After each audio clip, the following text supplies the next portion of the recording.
What's going on, everyone? Stocks with Kenny here today, and we'll be analyzing live recent interview that Vivek Ramaswamy had with a leftist. I'm guessing he's a leftist. His name is, I believe, David Pakman.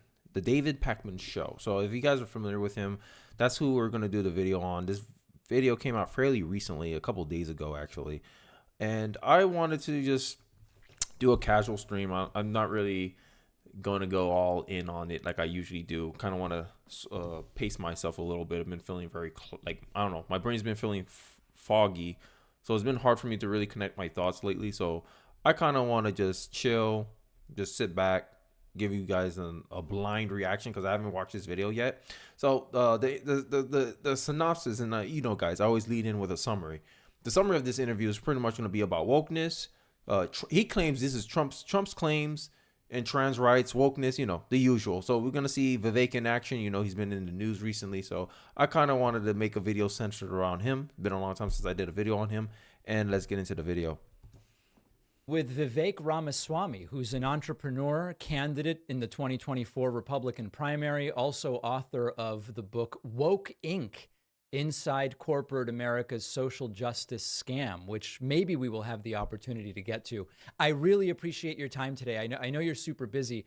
I'm going to get right into what, fortunately or unfortunately, is often my first question when we speak to candidates right now. It's just sort of like a sanity check, which I think you will pass, honestly. Let's hope. Is there any way to interpret that Donald Trump actually won the 2020 election, or did he lose the 2020 election? The only Yeah, sorry. I was speaking, you guys couldn't hear. Donald Trump lost the 2020 election, right? And I like how he, you know, this is my problem with leftists, and this is I'm being open with you, my audience. You know, I have a very skeptical bias against liberals. I find them very smug, condescending, borderline egotistical, self-righteous, you know, the whole 9 yards. I like how he framed it. Oh, it's like a sanity check. Sanity check for what?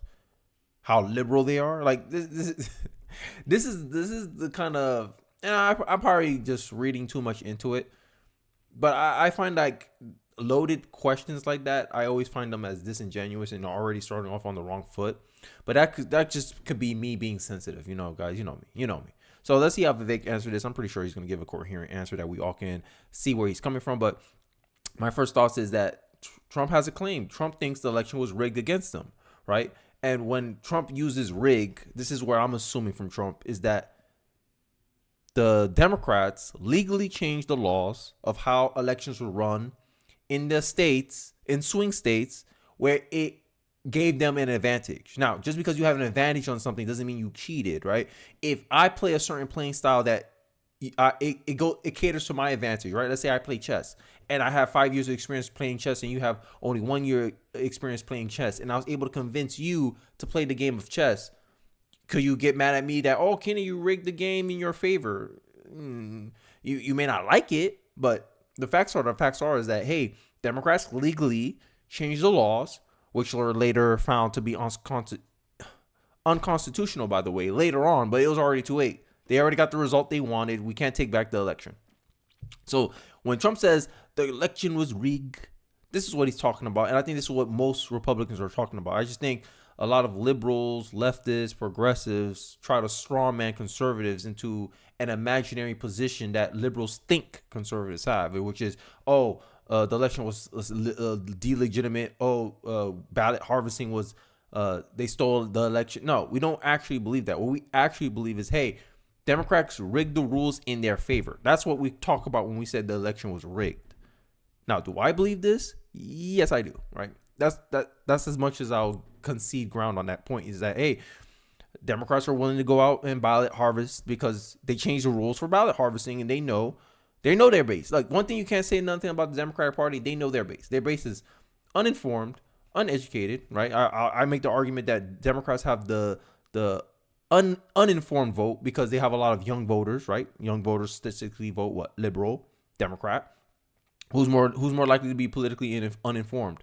A young person or older person? You take your pick, right? But that's just my assumptions that I'm making based on the information they're giving. But hey, I digress. Let's get back into the video. I don't want to make this a long stream because I got to cut off exactly at 7:20. So let's get into the video.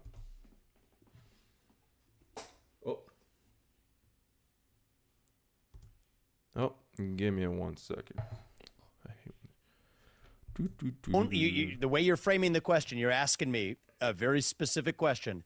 Is there any way? Here's one important unexplored strand. Okay. Okay. The Hunter Biden laptop story and its systematic suppression. I'm a data-driven guy. Really? I'm a data-driven guy, and I think you probably are too, based on Absolutely what little I know.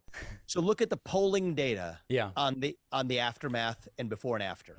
There are more than enough people. It's not even by a super small margin that say they would have changed their vote had they been exposed to that information before that election. Interesting angle, and I agree with him there. Like I didn't even think about it this way. I was thinking more about like purely the political machine, like voting turnout and rigging the rules in their favor. I was thinking more along that line. But yes, also the suppression of vital information that could have been crucial in undecided voters going Democrat or Republican. I agree with him on that point. Let's continue. The fact is that was systematically suppressed in what was probably the single greatest form of election interference in American history. And there was in a lot other of discussion. words, If I may just finish, just to Sorry. get the full freight of my view. Yeah. Yeah. Before you There was a straw lot of man him. discussion about the legitimacy of the 2016 election on the back of Russian election interference that actually, it turns out, was actually much smaller scale than surmised. But on the day of Trump's inauguration, there was a lot of discussion. Hillary Clinton called the election result illegitimate. There you go. And said that it was partly the product of Russian election. See, this is the problem I have with the left. When they do it, it's fine. When Republicans, conservatives do it, evil, bad, you got no grounds to do that. Like, I guess this is kind of me being like, oh, Kenny, why you have such a bias against liberals? I just think maybe it's the idea that liberals think they're credible just because they're liberals. And I think that's the smugness is what I'm talking about when I get annoyed with liberals, right? Is that this idea that you're supposed to take their word for it because they're liberal. Well, conservatives, no. You got to verify everything they say. But a liberal opened his mouth, oh yeah, Joe Biden, I can cure cancer. You're supposed to trust it. Trust the source. The most trusted source in politics, liberals. Like that's the kind of I want to say arrogance, but that's the kind of confidence that liberals walk in the room with, right? And I kind of always been skeptical of people like that, right? Because I think they're, hubris, pride goeth before the fall. Those kind of people kind of rub me the wrong way. So just from I guess because I'm a nonconformist type of view, I hate people like that. I just don't like. I don't trust people like that. Like they come off, oh, just trust me, bro. Just trust me. I'm like, why should I trust you? I don't know you. You're a stranger. You can't prove anything you say. You make an assumption. I make an assumption. What makes you think I'm gonna trust you? I rather trust my own experience, my own anecdotal evidence before I trust you. Like, it's craziness. This is. I don't know. Like I said, guys, my thinking's been cloudy today, but let's get back into the video. Election interference, whatever that was, that pales in comparison, really, to the effect of the systematic suppression. Now, I remember what I was thinking. So Sam Harris, I don't know if you guys were informed about this. Maybe I'll do a video on that. Sam Harris had a video where he was an interview on a podcast where he was talking to some people, and he said, "Hey, look, we got anything to do because end of the day, yeah, Biden might be corrupt, but we can't let Trump win." And the reporter on the other end was telling Sam Harris, well, you're effectively choosing what information, you're becoming the arbiter of what information the American people are allowed to have, and you're kind of deciding the election. He was like, but we have to, because at the end of the day, Trump's the bad guy. We can't let the bad guy win. We can't give the bad guy a chance. And in this Biden laptop story, even though we didn't verify if it was false or not, we just assumed it was false because at the end of the day, our guy had to win. The good guy had to win. Nothing worse than a tyrant who thinks he's the good guy. That's the worst combination, right? Oh, our guy got to win. Because Democrats or liberals, they never walk around thinking that they could be the problem. they could be the bad guy. No, they walk around acting like, no, we're here. It's like a movie. They think this is a movie. Oh no, we got to stop this conspiracy. We can't let Trump win again. We can't let Trump get reelected. How you know that's the right thing to do? How you know you're not just being purely political? Sam Harris didn't know that. He didn't have all the information. He just had a gut feeling and he just went with it. He said, no, that's not real. That should be shut down. The American people shouldn't be exposed to that. Essentially allowing American people to make an ignorant vote. How is that a reporting? How is that a journalism? I thought journalism was about informing voters, informing people. But you let willfully ignorant people vote because it happened to what? Be in your best interest. You wanted your guy to win, right? What they say? Never underestimate what a man is willing to do for his ideals, especially lie. That's what Sam Harris was participating in. And he had no problem with it because he got the outcome he wanted. Conflict of interest. But then when I point out, hey, liberal media is biased. You guys got a bias. You guys can't sit here and pretend you're being objective. But when I come out here being openly biased, right? People want to use that as stones to throw at me when they're living in glass houses. I just find it ironic. That's all. I digress, though. Let's continue the conversation. On domestic soil of a story that 2 years later, every news outlet in this country has absolutely admitted was indeed true when it was systematically suppressed at the time. So you ask the question, is there any basis? There's your basis. And it is, do you have an opinion as to, is it the explicit pictures of Hunter that would have in some way changed people's minds, or the as of yet unproven claims that Joe Biden is involved in some kind of bribery fraud scheme? So this is why I wanted to do this live stream, because lately I've been through this whole week. I've been following the Biden stuff with the whole Trump indictment. And I just released a video today on Friday, the day I made this live stream. If you're listening, I made that 20-minute video because those are the kind of things that grind my gears. I'm supposed to trust one person's assumption, but I'm not allowed to trust another person's assumption when both of them don't have evidence, don't have clear, undisclosed, undeniable evidence. Neither side have undeniable evidence that something is taking place. All I know is one side, aka the Republican side, they have reasonable doubt, reasonable validity to issue an investigation against Joe Biden and at least look into it. I mean, what Trump? I don't know how many investigations Trump's already been in. Trump's been in so many investigations, I lost count at this point. I feel like he's been in investigations since he ran for office. Since 2016, Donald Trump's been on in an investigation. But Joe Biden, career politician Joe Biden that probably never had a job. This man been in politics longer than I've been alive. I'm 27 years old. This man's been in politics longer than I have been alive. And you don't want a investigation on him, at least? Just to clear all this up. My whole argument was pretty much is there's enough of a circumstantial evidence that, hey, you got this whistleblower saying you're part of it, Joe Biden. He said you met with him 20 times, Joe Biden. You left him a handwritten note, Joe Biden. Joe Biden, this is allegations of you asking the CEO of Burisma to pay you $1 million so you can go take care of the prosecutor. Essentially naming your price. Hey, I'll take care of that prosecutor hounding your company if you pay me $1 million. Pretty much that's the allegation against Biden. Biden then brags about the fact that he fired the prosecutor. He got the prosecutor fired. I threatened to withhold national aid if the prosecutor didn't get fired. Lining up with the allegation of the whistleblowers according to the FBI reports. And Democrats don't want a investigation. And then not even to top it all off. This is the chef's kiss of the liberal hubris here. The noble lie is how Vivek encapsulate this.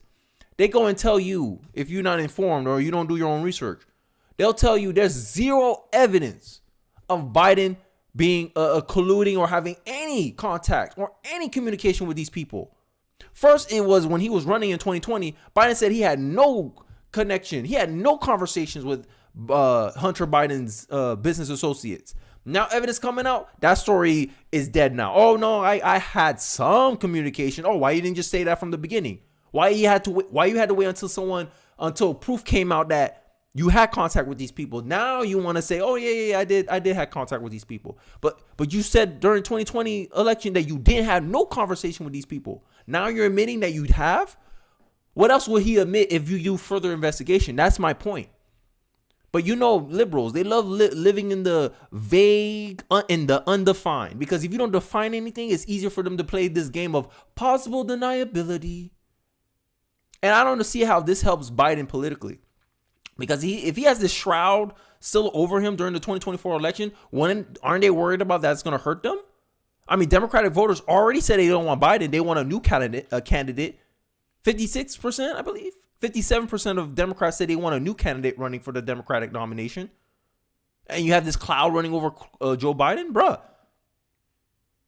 I don't know. Like, to me, as a skeptic, I need an investigation to clear this up.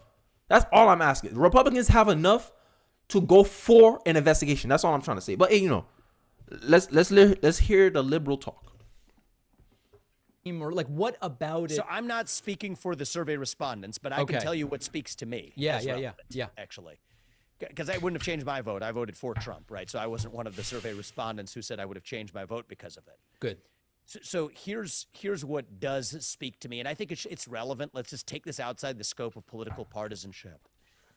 The Burisma payments to Hunter Biden are a deep problem. $5 million paid by a Ukrainian company, privately owned by somebody who at the time was sitting on the National Security Council in Ukraine. Mm-hmm.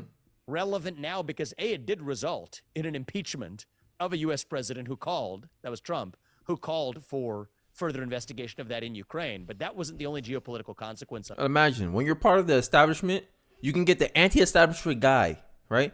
Donald Trump's the anti-establishment guy.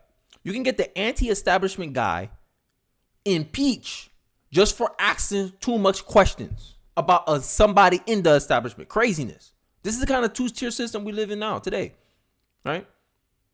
This all ties back into what I did today, that video. That video was me. That was like a good 20-minute rant. I woke up my son making that rant because I think those kind of things bother me. When someone's talking down to you, I got power, I got leverage. This is the truth. No, it's not, bro. I don't see it. Where's your proof for that? Demonstrate it. I need demonstrable evidence. Oh, you don't have demonstrable evidence? Then, well, look like I have assumptions and you have assumptions too, sir. That's how it comes down to me. If it's a draw, no one wins. But hey, I digress. Let's continue. Of it, I think it has deep-seated implications even now for say what many people on Russia's side of this say. Well, you have a U.S. president whose son was dealing, when that person was vice president, with actually the Ukrainian government indirectly, accepting what in any other context we would call bribes. So much so that President Obama's staff actually raised this with Biden, only to be shouted down by it. This is a bipartisan concern. That's a real issue. Also, the shell companies created to do business with China and the Chinese government, again, paid millions of dollars. That is relevant information on the eve of a presidential election, when the fourth largest newspaper in circulation, the New York Post, founded by Alexander Hamilton, had its social media accounts locked for publishing a story where you and I would have had our accounts locked for even sending it via direct message or email. So I do think we have to go back and reconcile ourselves with that, have to reckon with that, admit what went wrong if we're actually to move forward in the future. Sweeping that under the rug and relegating that to be the concern of rubes that live in the middle of the country and are election deniers, I think is the wrong approach for us to heal as a country.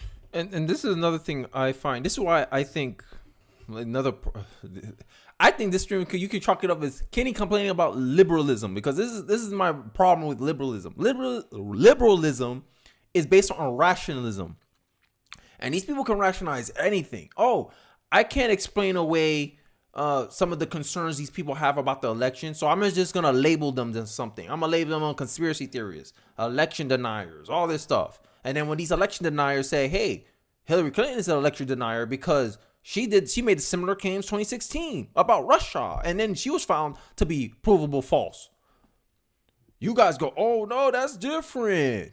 It's always different when it's a liberal. That's the problem people have. Either you take what you dish out, or you don't dish it out in the first place. And this is the problem people have with liberals. At least that's what I have a problem with liberals. Maybe people have other problems with liberals, but that's my biggest problem with them.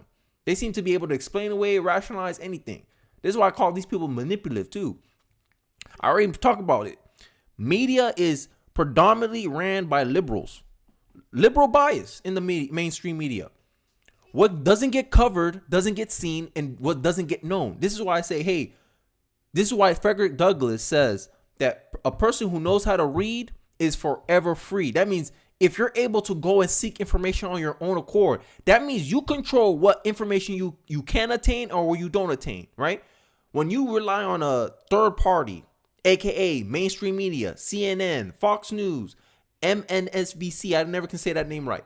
When you rely on them, you give them middleman advantage. Hey, you're only going to know what they show you. While me, I can learn anything that I want to learn. Let me look into this Ukraine thing with Biden. It don't matter what fact checker tell me something. I say, hey, look, this is the proof I need. Fact checker, can you do this? No, it's been repeatedly disclaimed that Biden said he never did this. Oh, Biden said? Oh, that's not proof. That's not a fact check. I need proof. Was he investigating and exonerated of these charges or not? That's all I care about. If it's not, it's just an assumption. It's someone else's opinion that you put more weight behind. Authority, we call it the fallacy of authority. That's what the fact checkers are. They're just there to show the uninformed voter, the uninformed person who just want to do surface level research. Oh, fact check said that's been disproven. That's what they want.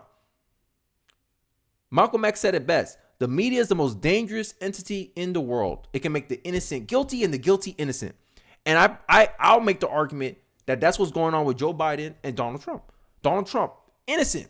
Every time they launch an indictment on this man, he come out non-guilty. The only time they got a guilty verdict was in New York. And they had to create a law that was like, 6 months fresh just to get him on that one charge with the lady in New York. I forget already because it was so inconsequential.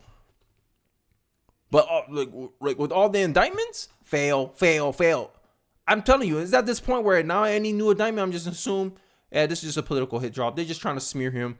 They're just trying to make him look as bad as possible so they can run campaigns for Biden on this stuff. That's all they're doing. This is purely political theater. Political. And Democrats can't seem to get out of their own way about this stuff. But hey, let's see how the liberal handle this this statement that Vivek is piecing up together. Let's see how he handles this. I think we have to reckon with the fact that we did that as a nation. The United States of America, we let that happen. Admit that. Now, my view is nations make mistakes. You can move forward if you understand those mistakes, but we have to be open about them. So not to stay on this, but to summarize, in terms of a factual vote dumps or sandwiches and ballots under the table or vans backing in, Mike Lindell, cyber guys looking for bamboo fibers on the ballots. You're not talking about any of that. You're simply saying, had some people known about the allegations related to Hunter Biden at the time, enough people in some states might have changed their votes. Some states, assumptions, but I kind of want to push back on what he's doing, right? It's a form of minimization, right? It's like he's minimizing. Oh, you're not saying it's this, of course you're not saying that. That's that dumb talk. It's dumb. Oh, bad arguments. No, he's saying that's a part of it. It's not either or. It's both. He's just saying, hey, there's another part that you usually don't take into consideration. There's multiple angles for the rig election, right? And I like how you think. I mean, maybe I just paused it too early, but I want to see him directly kind of challenge what Vivek is bringing up here. How people feel like they can't trust the media anymore. That the media will omit facts or not highlight anything that they deem will put their preferred candidate in a bad light. AKA, we know who the preferred candidates for the mainstream media is. Look at who journalists overwhelmingly contributed to the Democratic Party. Look at the registered vote for the journalism. Journalism is seen as the most left-wing profession in America. We know who the media's people's talking heads, pundits. We know who their preferred party is. So me as an independent, how are you going to address my concern of bias? That, hey, how I know you giving me the full picture and not just omitting facts that are inconvenient to your narrative that you're pushing. This is why mainstream media is getting the rap as being called propagandist. This is why people are more willing to listen to me talk about the news, because they feel like they're getting a more honest opinion about it. They go, yeah, Kenny got a little conservative bias, but Kenny's not trying to push a narrative. He's just saying, hey, here's my bias, and I'm challenging my bias with objectivity. I'm saying, here's my proof. Here's my facts. Here's my assumptions. Can you disprove it? Does this sound probable? Right? And then you go back and forth. You come to your own conclusions about it. I'm not trying to tell you how to think about things. I'm telling you how I think.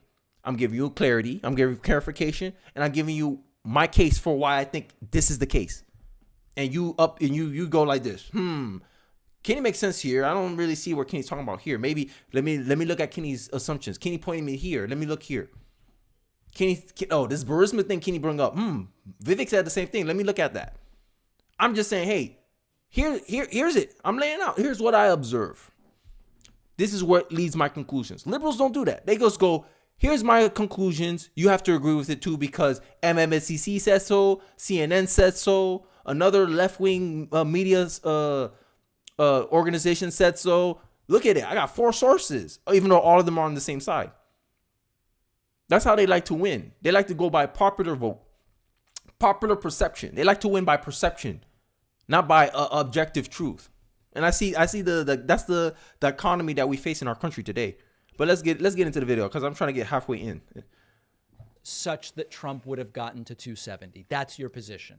If that story had not been systematically top-down suppressed. I gotcha. I think there's good data to suggest it could have changed the result of the election. That's okay, correct. Good. And the point, again, is not to debate it with you, but to get your position on the record. Good. It's data-driven, so it's not. Damn. I'm super interested Damn, man, say I don't want to in debate. your campaign, because you are right now one of the people that Donald Trump is saying nice things about in general. He mispronounces your name badly, Ramaswamy, which you may care about, you may not. That's for you to decide. But it's been an affliction in my life. Hold on, guys. But I've grown used to it. Best efforts are what I appreciate. Oh my God! What the hell he happened? is generally saying the reason you're surging, Sorry about he this, said guys. this Saturday, is because you're actually mostly treating him well, treating him fairly, etc. You're roughly polling 5% right now.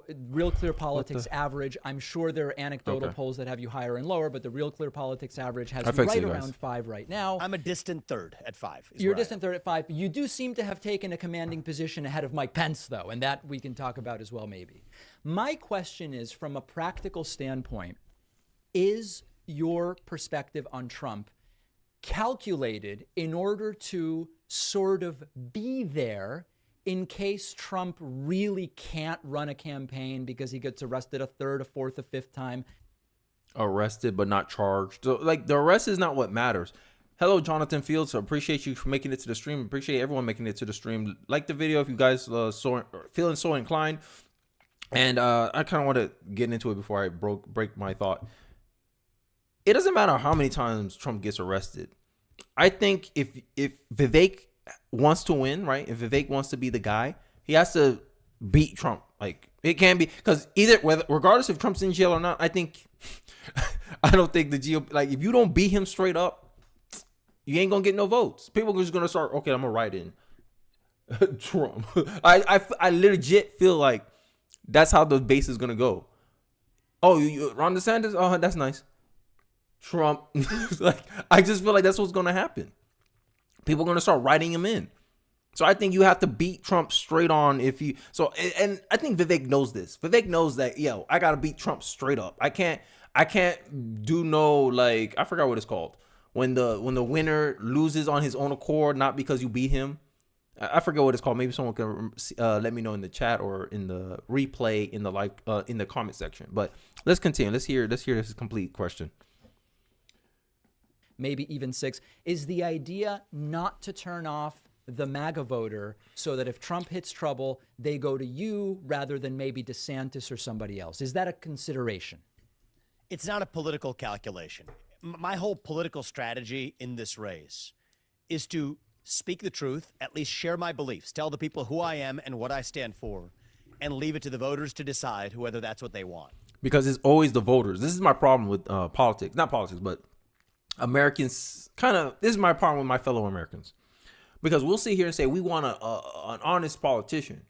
And then when we get an honest politician, it's like, oh, we want to complain about him. Oh, this and when you complain about these honest politicians, like the politician who's actually real with you, saying, hey, we might have to reform Social Security because the way Social Security is going, it's not tenable. We'll have to raise the age of retirement to keep Social Security going.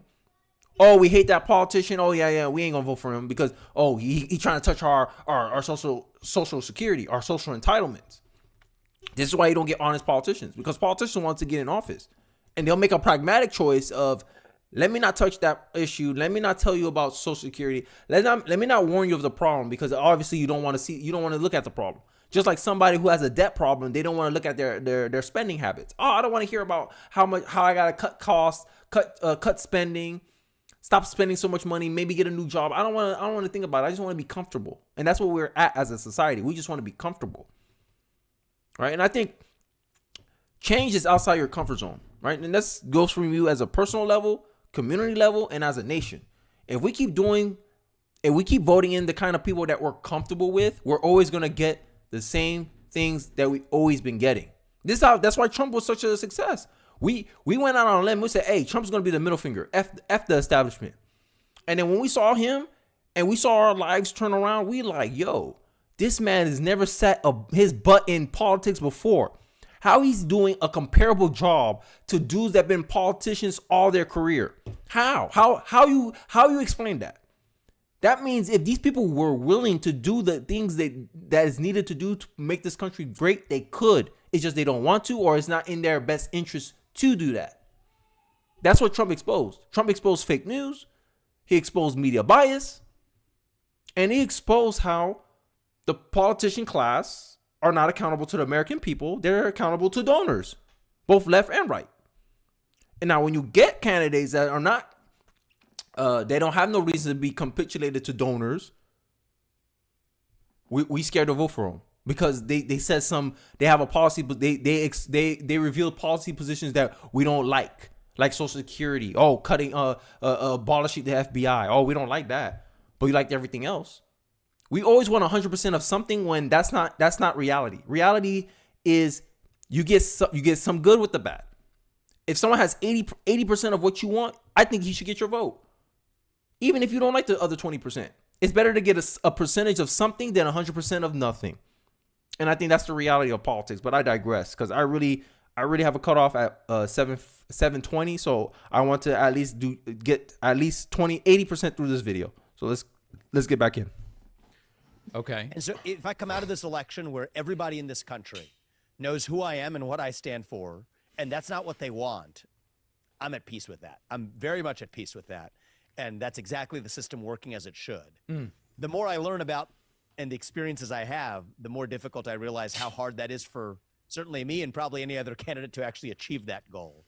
But anyway, the reason I'm saying what I am is I actually do believe that Donald Trump was an effective president. He was an effective president, no doubt about it.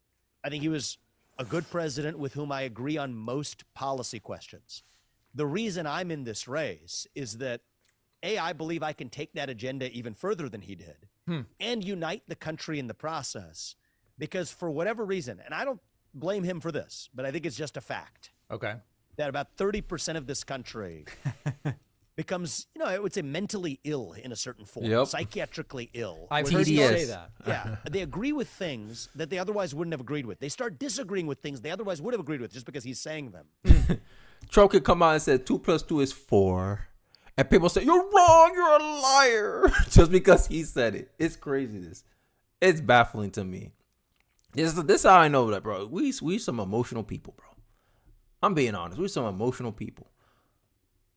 Like, we can't give a man his flowers for nothing. Nah, yeah, he had a good economy, but mean tweets. Like I said, we're looking for perfection when there's no such thing as one. You're not a perfect person. I'm not a perfect person. If I go up there, someone's gonna find something to complain about. Kenny says right too much after he completes a sentence. Right?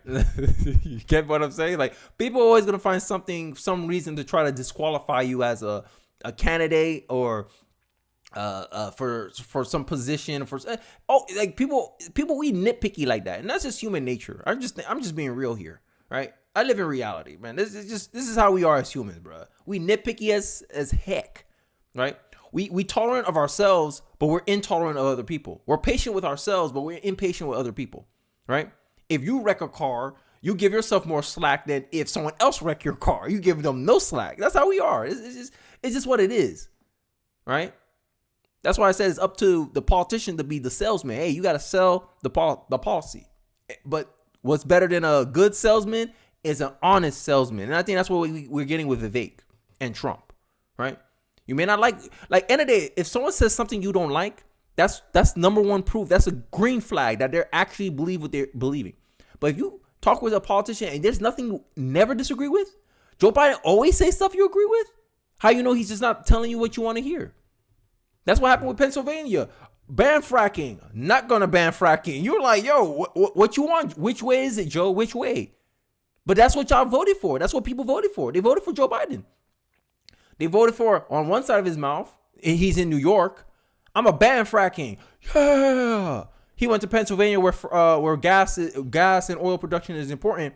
I'm not going to ban fracking. Yes. And then someone who's paying attention goes, hey, in New York, didn't you just say you was going to ban fracking?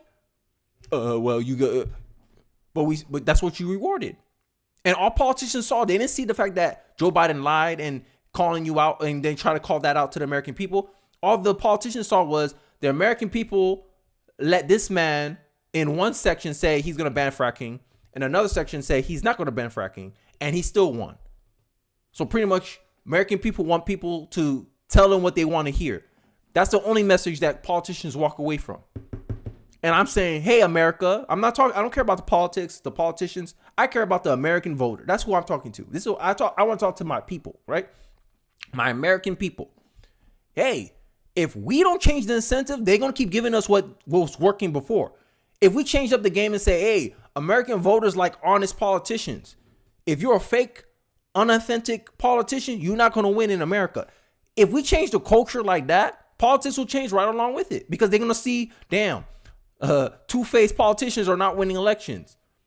You can't get away with saying one thing in one county and another thing in another county because the American people are watching.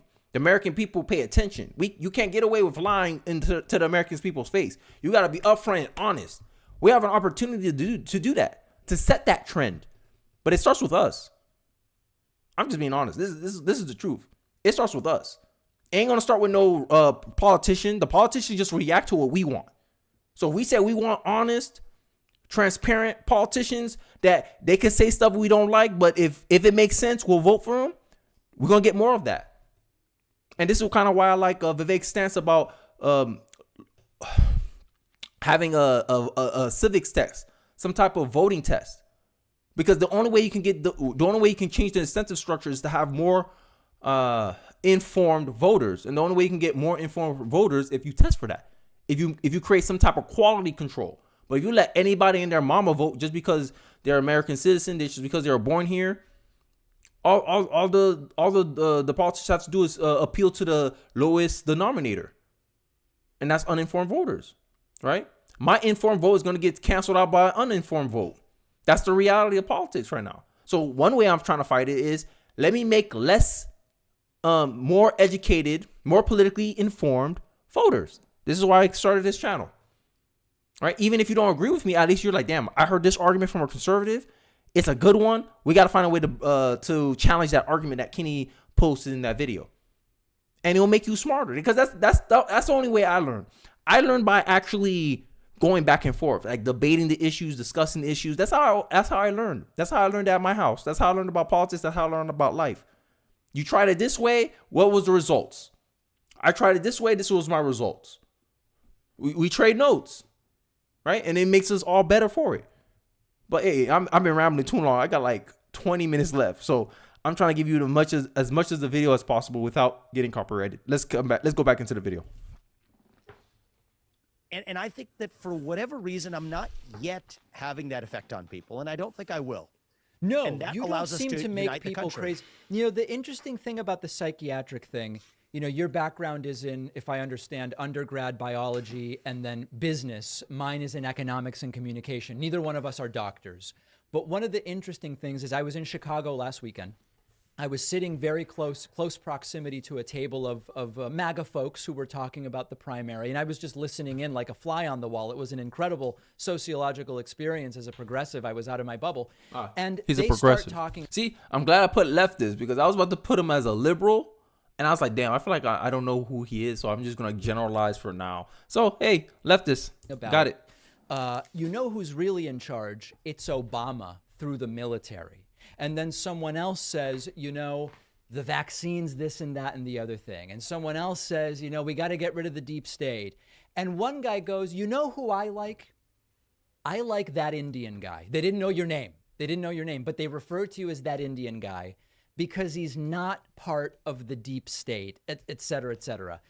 The definition of what we mean by psychiatric illness, a lot of the stuff I'm hearing from folks about JFK Jr.'s alive and all this different conspiracy stuff that surrounds MAGA, it seems as though when we start just saying psychiatric illness, I don't know if it gets us to where the country is and what would be best for it necessarily, which is why I wonder about this talking point you've come up with about Trump makes a third of the country psychiatrically ill. What are you getting at when you say that? Bro, I don't know if he just don't know. But I sometimes I think, okay, did you actually talk to these people? I think instead of just being a fly on the wall and making all kind of assumptions about what's driving these people's conclusions, how about you went there and actually talked to them? Oh, I was just a fly on the wall, just overhearing stuff. And no, get in there, engage with them. Or you thought you was too good for them. See, smug leftist, snooty leftist. He was in the room with a bunch of MAGA supporters, but you didn't engage with them? You didn't have like any discussions like, hey, what drives you to think this way? No, instead of he made this whole generalization, this whole assumption, oh yeah, you know, this conspiracy crowd, or how you know it's conspiracy. To a conspiracy theorist, the only thing that separates a conspiracy from the truth is time. Oh, just wait for it. COVID came from China. Conspiracy theory, oh, you bigot, canceled. 2 years later. Breaking.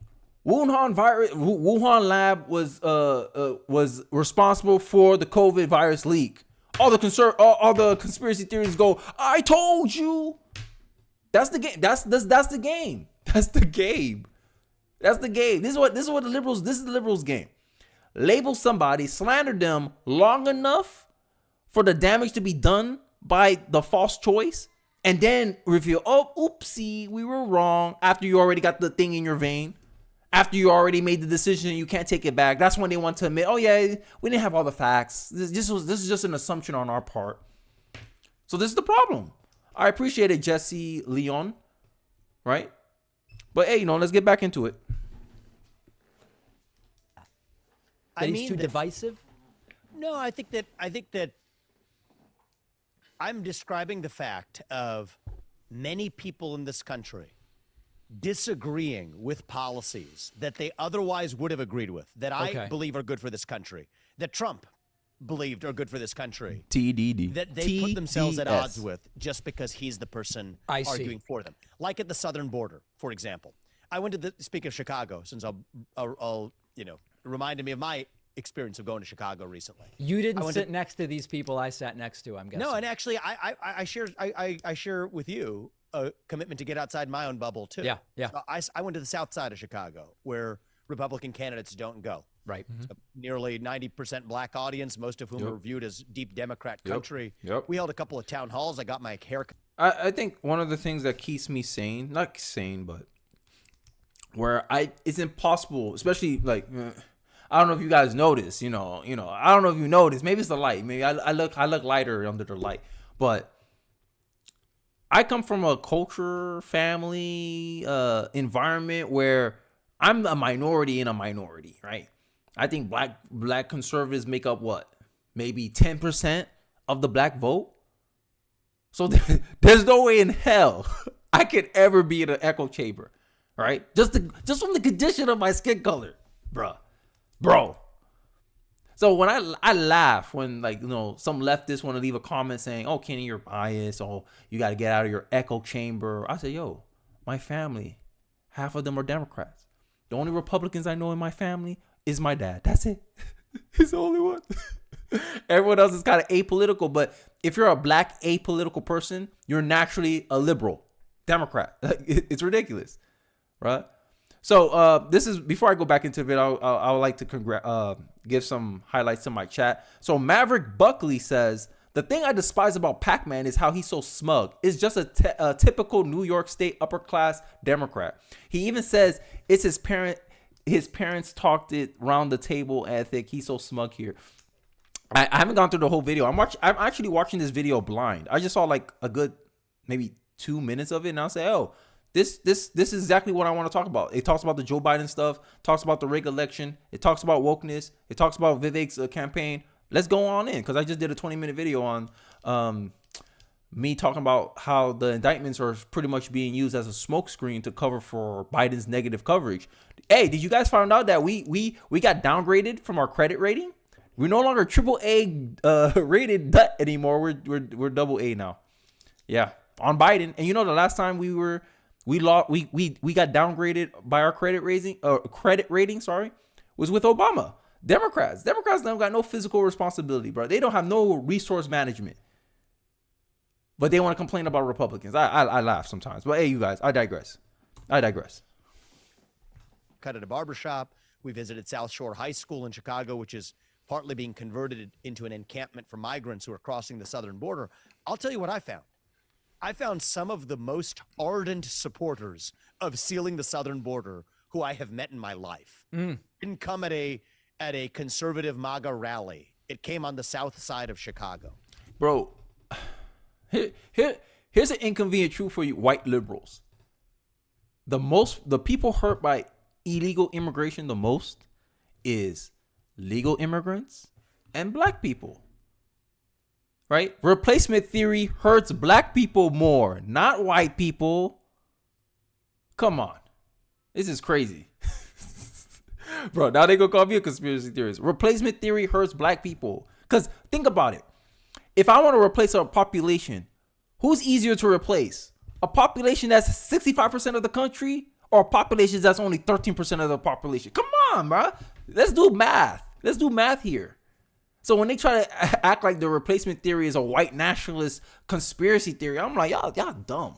You could say it's a nationalist conspiracy theory, but it hurts minority more because everything disproportionately affects minorities except the replacement theory.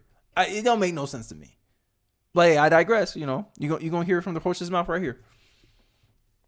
And I think that's just one example among many. I found some of the fiercest opposition to our war in. Buckley says he's giving. Maverick says that I can't wait to see what you think, and I was meaning he often talks about his parents would talk progressive politics at home with him as a child all the time. Yeah, I think the only reason I'm conservative in some part is that my dad was a Republican.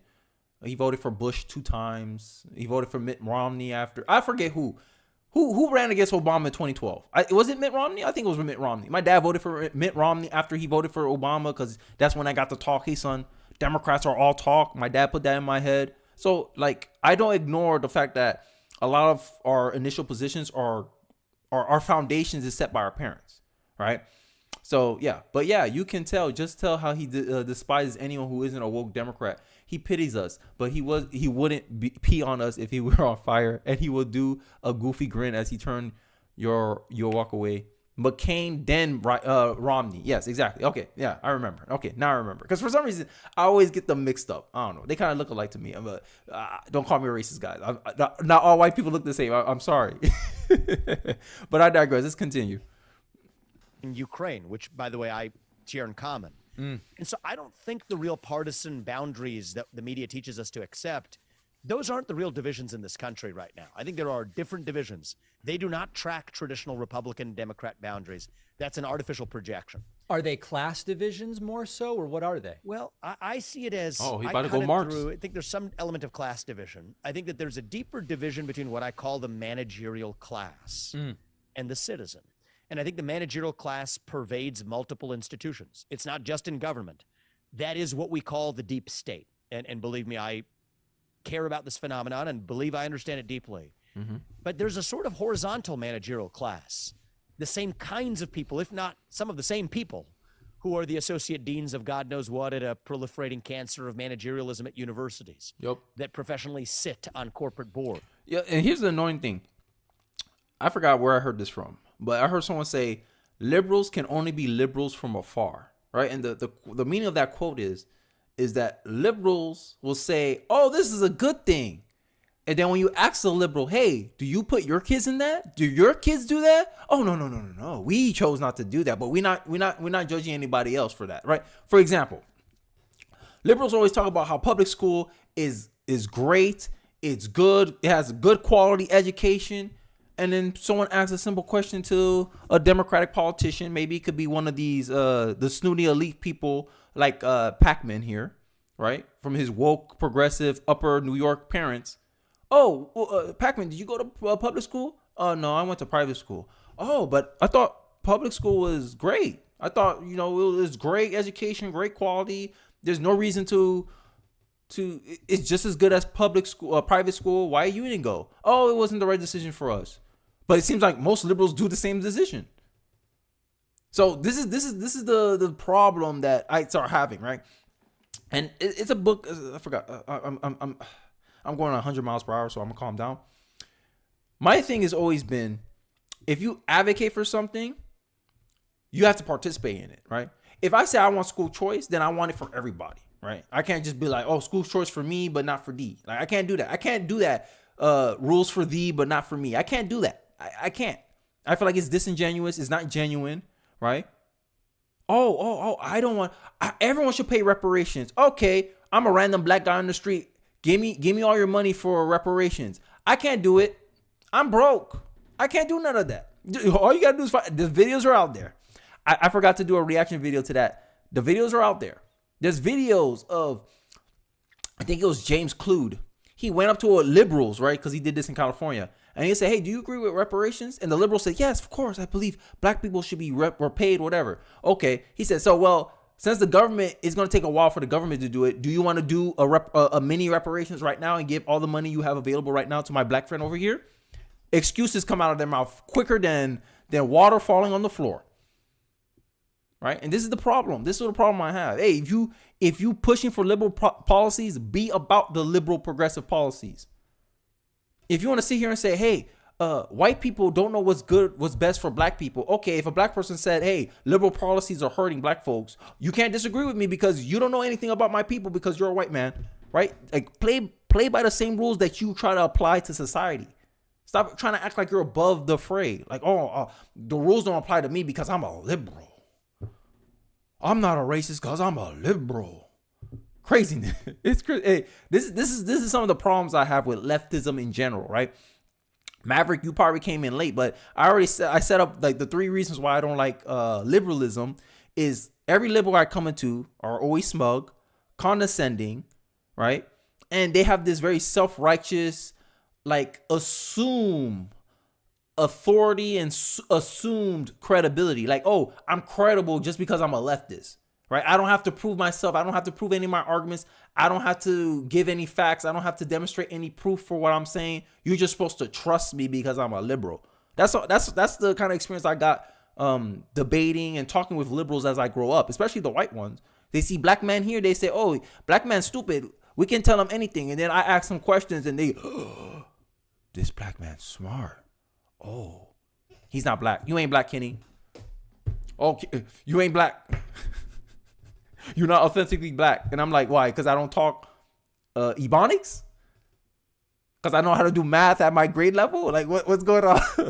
Because I ask good questions? Bro, that's been my experience. I'm talking about my lived experience now as a black conservative. This what probably made me a conservative. Seeing a bunch of liberals telling me how I'm supposed to be, how my life is supposed to be, what I'm supposed to think, how I'm voting against my best interest when these people don't know nothing about me but my skin color. And then when I call them racist, they're going to say, "Oh, we're not racist. We're just a lot of black people that look like you." said this is what's good for y'all people, and it's weird that you don't agree with that. I say, yo, I don't agree with mob mentality. What's good for the mob is not necessarily what's good for me as an individual, because I believe in the rights of the minority, and the smallest minority in this country is the individual black man, the individual white man. If the rules don't apply the same to a single individual, hey, I'm not for it. If you can assume that a white person is racist just because of the color of their skin, and if that same white person assume that I'm a criminal because of the color of my skin, because at the end of the day, pattern recognition, right? Oh, all the racist people are white. Oh, all the criminals are black for the most part. How you 13% of the population, you commit 50% of the crime? We call one side racist, we call the other one, oh, he's just speaking the facts. But I digress. Guys. I got to get through this video. I promise. I got 5 minutes left, technically. That become the ambassador of God knows what to some third world, or sort of second bit nation as a gig that they take on. This is the undersecretary of God knows what in the next administration. It's the rise of the managerial class that wields far more power than our founding fathers ever envisioned. And I think part of what we're missing in this country is a 3-branch constitutional republic with 3 co-equal branches of government, where the people who we elect to run the government in the executive and legislative branches are actually the ones who run the government.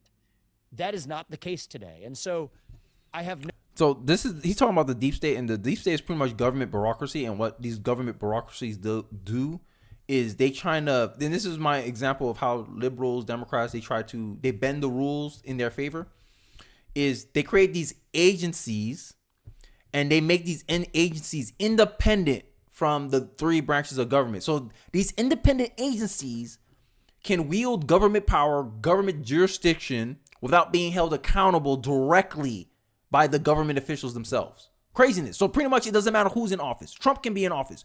It could be Republican in all 3 branches of government. The bureaucrats have no accountability to those 3 branches of government, and they can still do what they want to do. The DOJ can still prosecute Republicans, even though Republicans could have the White House and the Senate. It don't matter. They'll still do it, because majority of these people in these government bureaucratic positions who work for these federal agencies like the FBI are majority Democrat. Like 80% of the company of the agencies are Democrat. And then these Democrats create hiring standards where they systematically weed out conservative FBI agents. It's been heavily documented about this stuff. This is why conservatives are more willing to abolish the FBI than the Democrats, because the FBI is in the Democrats' pocket right now. The FBI used to be majority Republican, I believe, during the Reagan era. And then slowly, they change the hiring practices. They get in the top positions to start to be Democrats, and they just bring in more people like them from their ideological cult. And now, boom, global takeover to the point where conservative FBI agents don't want to expose themselves. And it's the same way. It's the same way it runs in corporate America. So hey, I digress. And exactly, Maverick. All you got to do is look what they do to the military. Essentially, they did the same thing throughout every agency in the United States. And the only way you can do is hit the reset button. That's the only thing you can do right now. Hit the reset button. Because if we try to do it like through hiring practices and change, it's going to take a long-term, it's going to be a long-term effort. The short-term effort is you got to reset fire these agencies. Change the hiring practices. Abolish the woke stuff out of the military requirements. Take out these DEI requirements. Yeah, exactly. So the only immediate response is you gotta fire a bunch of people, and that's what he's advocating for. That the executive branch should have the power to be able to fire every agency, any agency. Hey, Merrick Garland, you're fired. I think if you want to fire somebody now, I think you have to go through the Senate or the Congress. I believe. I may be wrong. But hey, I digress. Let's get back into it, Vivek. Vivek preaching. No doubt that there's plenty of occasion for folks who step outside their bubble, whoever that is, to roll their eyes, and whenever they walk into that other room and walk out and dismiss whoever they heard as a bunch of crazies. Well, Obama's still in charge secretly through the military. He's a little nuts, right? Well, let me just that's facile. Okay, let's just double click on that a little bit. What's the intuition? What's the intuition there? The intuition. I don't know. I think I'm starting to see the smugness because because when I have a conversation with somebody, and this is another thing I find disassociated with liberals sometimes, is when you have a conversation with somebody, you try to participate in where they're at right now instead of trying to lead them somewhere. Like, it's like, what, moving the goalpost? So he's talking about, like, you're not talking about Obama, this, that. No, like, I feel like I would prefer, because this is a preference, and I just feel like I'm being nitpicky here. I would prefer if he engaged in where Vivek is talking about. Hey, we're talking about the deep state. We're talking about the bureaucrats. Do you think it's fair that one ideological component overwhelmingly is represented in these independent agencies where they can't be held accountable by the people? Do you think that's a fair system, David Pakman? Instead, Pakman's, well, Obama's not secretly controlling the military from the shadows, is he? Like, come on, bro. And that's not even a position that Vivek has, so I don't know why he's bringing it up. See, this is the game I'm playing. Like, they're playing. They just want to argue at this point, but he's not. I don't feel like he's engaging with the conversation because I feel like they're just talking. Hey, here's my facts. Okay, here's my facts. This is why he said it out in the beginning. Hey, I don't want to debate. You're going to clarify your thoughts, and I'm just going to sit here clarifying mine. And I don't find that fun. I like engagement. I like, hey, we're talking about the same foundation. We're talking about the same thought experiment. We're talking about the bureaucracy. You saw how when he was talking about the deep state, he didn't want to touch that. Why he didn't want to touch that? Because it benefits him, especially politically. Oh, you think the CDC should be unaccountable to the whims of the people? CDC says now men can breastfeed. Do you agree with that, David Pakman? He won't answer that directly. Exactly. Yep. Yeah. The POTUS needs permission still. So Vivek wants to remove that requirement with the Senate. Vivek believes that the executive branch should operate just like how a business operates. Imagine that. Imagine you're CEO of your corporation where you work at. He can't fire you unless he gets a 2/3 votes from the board of directors. Imagine that. Who runs the company? If the CEO can't fire somebody without the board of directors' permission, does the CEO really run the company? That's the same question Vivek had about in the government. And that's why he said, hey, the president should have the same type of power. He shouldn't need to go through Congress to fire somebody in a federal agency. It makes no sense. Maybe a Congress member, fine, because end of the day, you didn't elect them there. You didn't elect the Congress member in this district, in this city, in this state. But you do hire people in these agencies. So why can't you fire them? That makes no sense. These government agencies, FBI, we don't vote in the FBI director. The FBI director gets hired. So the same way the FBI director gets hired, he should be able to get fired. So for some reason, we let Joe Biden, oh yeah, you're the head of FBI today, Merrick Garland. But the same Joe Biden now needs permission to fire Eric Garland. It makes no sense. And this is the kind of talk I feel like we need in our political discussion. Hey, how can we make the government more efficient? Because the way the things are right now, it's bloated, inefficient, and ineffective, and it's not doing anything except giving these people more power, more control, and less accountability. But I digress.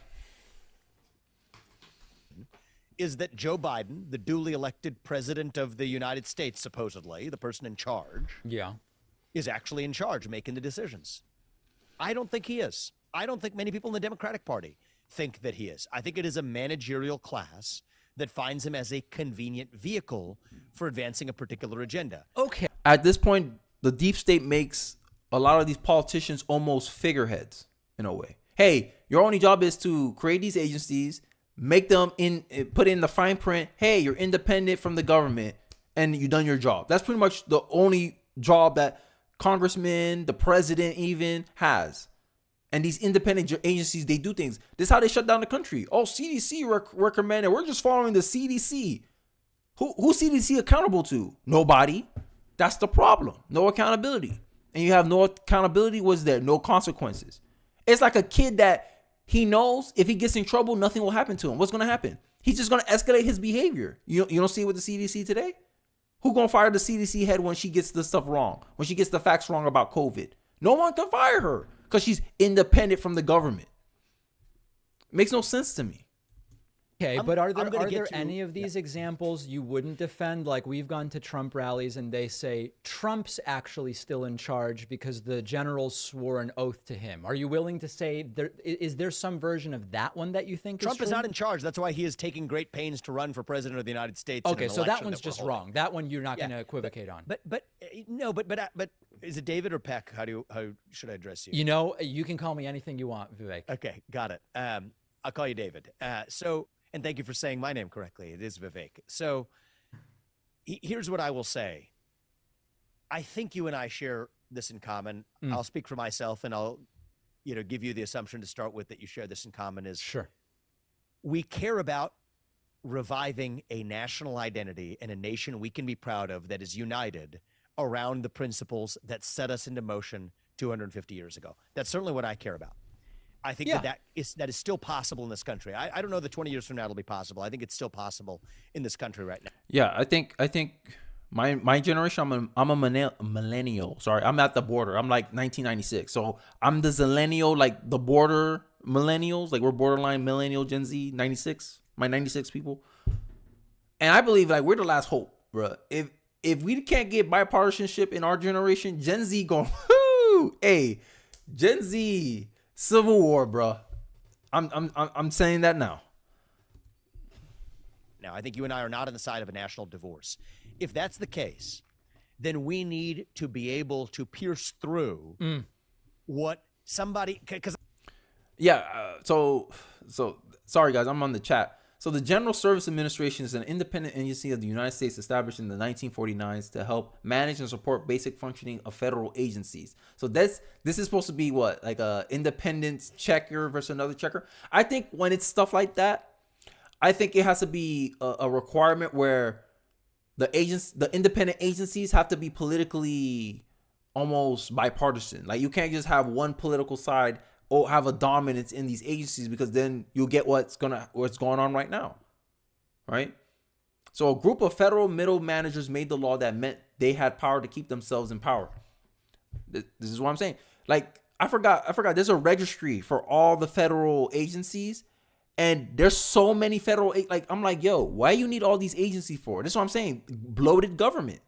Essentially, people are creating their own necessity. Hey, I'm going to create my own job worth. It's just like these DEI officers. I'm a chief DEI officer for Microsoft. What do you do? What do you do all day? I just make sure Microsoft has a certain percentage of black people hired.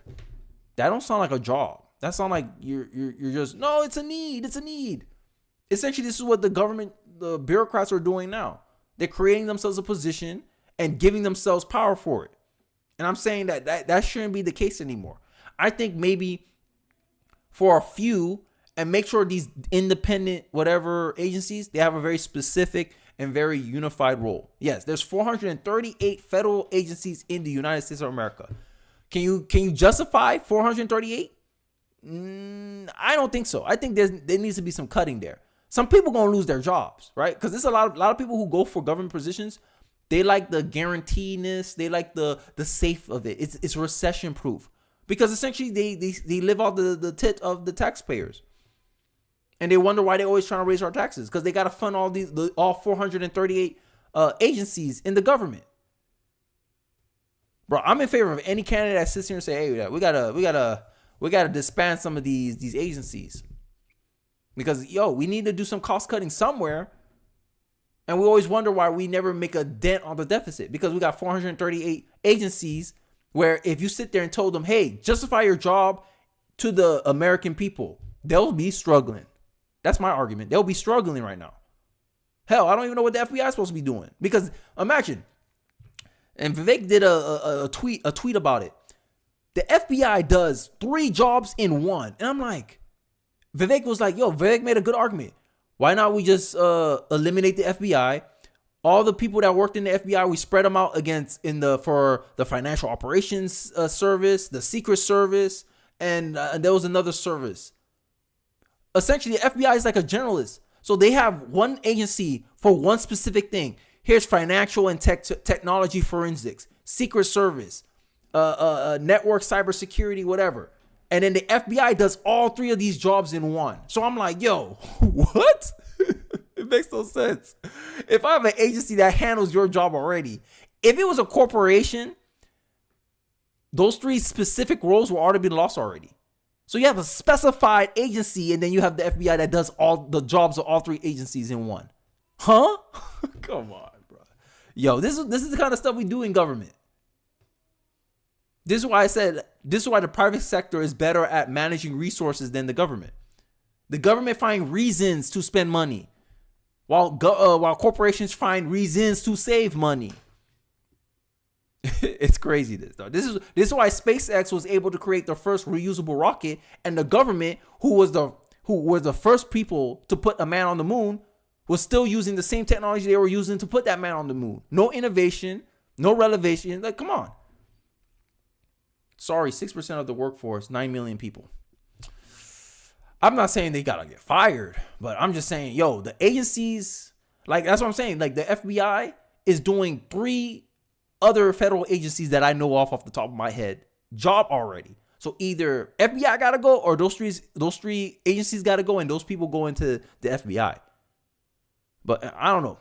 It's tough questions, man. Like, we gotta go through this with a fine-tooth comb. Just like when you go in your finances, you say, hey, I gotta find out where I gotta cut spending because I need to be able to save money. Government needs to be able to do the same thing, but we're not incentivizing government to be financially responsible, right? And this is why our credit rating got downgraded by Finch, I think.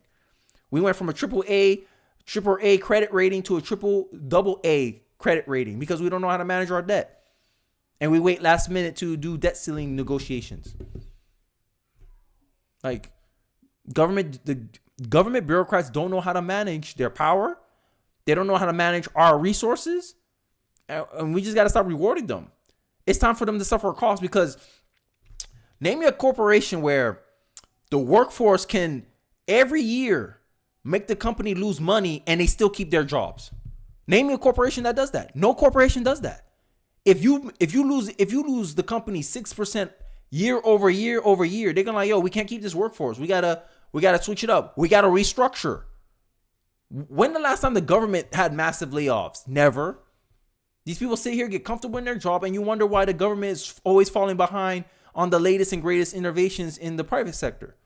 You wonder why the government is still using Dell Windows 7, and we're already on 11, 12, 10.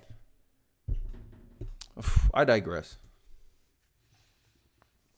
I mean, I went on the Breakfast Club. I don't know if did you see that? I interview? saw it, of course. Yeah. We did So deep I faced deep prep. I appreciate that. Deep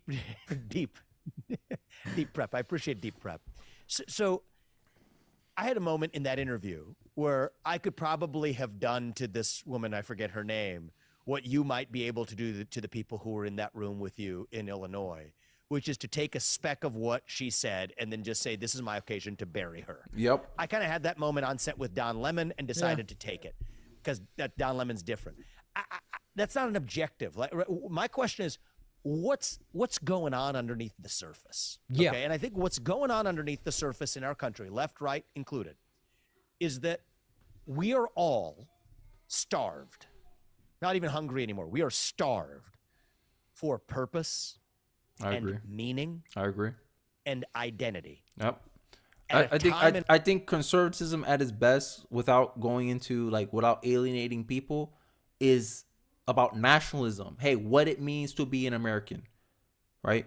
We want to look out for the interests of America, because if America's number one, we can push, whether you're left or right. We put America in the best position where we can advocate for our position. But if America is not the number one power anymore, who's going to care about LGBT if America's number third power in the world, number fourth power in the world? No one's going to care about LGBT. Oh, you got no power. We don't need to capitulate to America anymore. If you're a progressive, you want to maintain America at number one, right? Well, some of the policies you're advocating progressive is not going to help America stay at number one. So you have to concede some things to the conservatives, to the Republicans. But the liberals, progressives, the leftists, they have this my way or the highway mentality, and this is what's destroying our country. Either they get either you do it their way or they get no way, and that's what's going on. To me, liberals need to learn how to compromise, right? Even what's his name? I forgot his name. Chanked Yogurt. I forgot his name. I don't know how to say his name. Sorry, guys. I'm not trying to be funny. Cenk Uygur, I think the Young Turks guy, he noticed it too. He said, damn, you can agree on 90% with a leftist, progressive, whatever. But if you disagree on that 1%, you get ostracized and alienized from our side. And I was like, oh my God, this guy, he's starting to notice now. And that's those are the kind of people they want running in the Democratic Party. Bro, I'm just saying. In our national history, when the things that used to ground us in our identity, faith, patriotism, hard work, family, these things have largely disappeared. That leaves a moral vacuum, a black hole in its wake. And when you have a black hole that runs that deep, poison fills the void. And so what we need to do is to fill that void with a vision of, in my opinion, American national identity without apology, to dilute that poison to irrelevance. That is what we are starved for. As it relates to the conspiracy theorizing on the right, sure, that as you'll label, okay. So first of all, I think it's worth just doing a recounting of the last 24 months in this country. Right? We were told. Here we go. See, look, this is where I'm gonna give my 30-second talk. I have a timer here. He called it conspiracy theories. Okay, Vivek can crush him right now if he just talks about, okay, here were the past labels of conspiracy theory that your side said, David Pakman, were conspiracy theories. You ready? Bam. Let's go. That a virus that did not originate in a lab in Wuhan, ding, if you said it did, that you were racist and had your social media accounts locked. Okay, you know, yo, every time typical leftist, bro. I know that response like the back of my head every single time. Can you tell I'm enjoying this every single time? I've seen it countless times in my life. A leftist will be like, oh, smug, condescending, oh, you're an idiot. They're looking down on you like this. They looking so much down on you they can't even see their eyes. That's how much they're looking down on you for mentioning this stuff. And then you just bring in some facts, disprove that. Ready to try to explain it away. Let's go. If we now know Vivek, that it originated, only right? because we have limited time and we've gotten this list so many times. That boy said, I can't even get to all the discussions. Let's go to the next topic. Next topic. Come on, bro. No, you don't run now. This is one of the best. I love this. Can you tell? I love this. I was supposed to stop 16 minutes ago, but I need to finish this video now. I'm too invested now.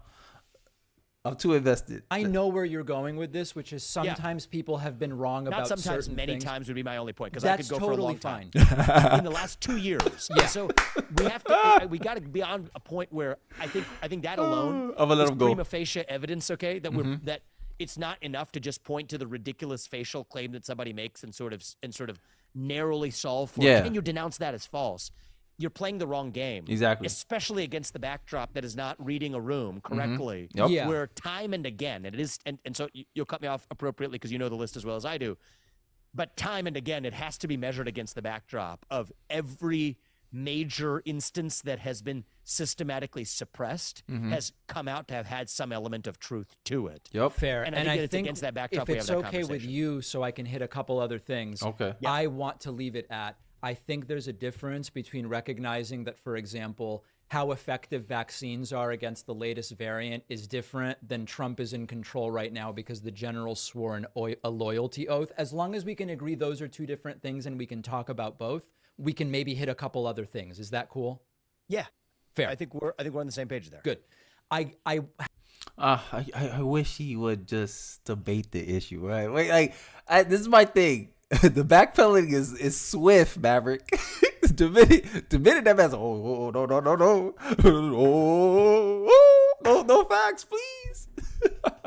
Yo, I love it. I have to talk to you about woke and wokeness. You wrote the book. It's in the title. Yep. One of the things I'm interested in when it comes to the anti-woke movement and woke as a cancer or a problem is that there's about a half dozen or more polls that show that wokeness seems to be the predominant perspective if you look at the whole country. I won't give you the full list, but just so we put a couple here, There's one poll from Pew which finds that about 6 in 10 Americans say on the issue of going far enough, the right distance, or not far enough on making. Oh, someone says get ready for the smug. I'm gonna see if I can identify it. Let's see. Trans people feel okay, not discriminated against, understanding their issues. 60% say we've hit the right note, or we actually have not gone far enough. There's one from The Hill about 60% of the country is against any restrictions on drag performances. What?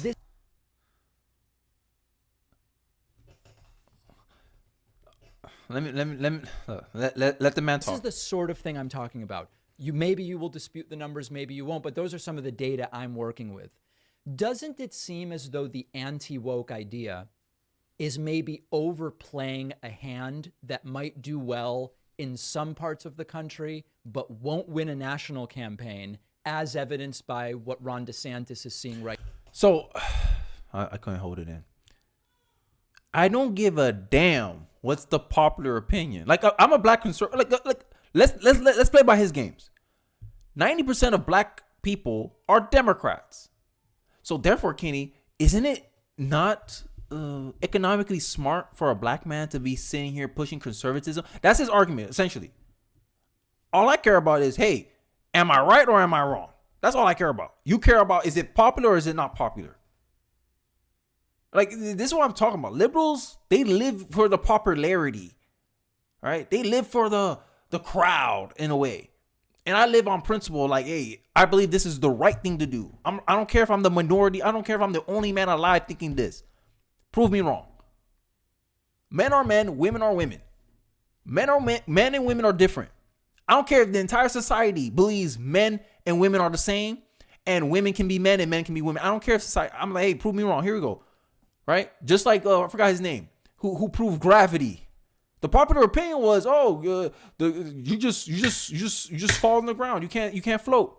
Man said I drop a feather in a rock and they both land at the same time. I don't know. I forgot the gravity experiment. But he proved himself right. He was the minority position, but he won them over. How? Because he was able to demonstrate his theory to be true. That's what we're trying to do as the conservative.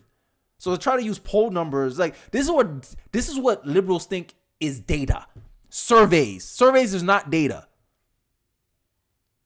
And you're right, Maverick. How is a minority? You documenting a minority class? Of course, it's like me saying, is gay rights beneficial for society? Only as gay men. Of course, they're gonna say yes. The sample size is 2,000, and you polling in geographics. It's the same thing with the trans issue too. People say, how's your happiness after your trans surgery, right? And they went, and if you look at the geolocations, heavily liberal places, there's a correlation. The more liberal the place is, the more transgender people live in those places. Who would have thought? The people who are happiest for their trans surgery live in a certain economic class, tend to be women, or was it men? I forget. Tend to be men. I forget who, whatever they're trying to be, because we confused now. And they tend to be in liberal places. This is the argument for the social contagion aspect, right? Now we got 20% of Gen Z claiming that they're LGBTQ, right? You see the algorithm, who they push? They push Andrew Tate or they push Dylan Mulvaney? Come on. But that's the popular culture. No, manipulated data, that's what it was. That's what it is. Like, data's not, look, here's my argument for data. Data doesn't prove a narrative. Data only proves a result. You show me the results of a poll that had 20,000 people, upper middle class, right? And in DC, a heavily liberal area. And you using that as, this is the statistics for all of America. Even though there's more red states in America than blue states, but you don't want to admit that part, though. Blue states tend to have where all the urban areas are at. Urban areas tend to be densely populated. And you using densely populated. It's like me saying, I polled Miami, and Miami said this place is the best place to be in Florida, when Miami County has the most people. Bruh, that's like asking, we did a poll between Vermont and Florida, and Florida won the vote. Florida has more people. What? Bruh, this proves Mark Twain's point about There's three kind of lies. Lies, damn lies, and statistics. I digress. Let's continue. Right now, losing 42% of his support in the primary. So I want to say something, which I've said before, but it doesn't seem to matter, but I'm going to say it anyway. The media seems to be the one that uses a label of anti-woke to describe my campaign. I am running a campaign to revive national identity. And at the time I wrote Woke Inc., you know what people criticized the title back then? People said, nobody knows what this word is. Okay. So at the time I wrote the book, that was actually the chief criticism of the title. And unlike many on both the left and right, I will define exactly what it is that I view as a symptom of a deeper malaise in our current. I thought you were going to define woke itself.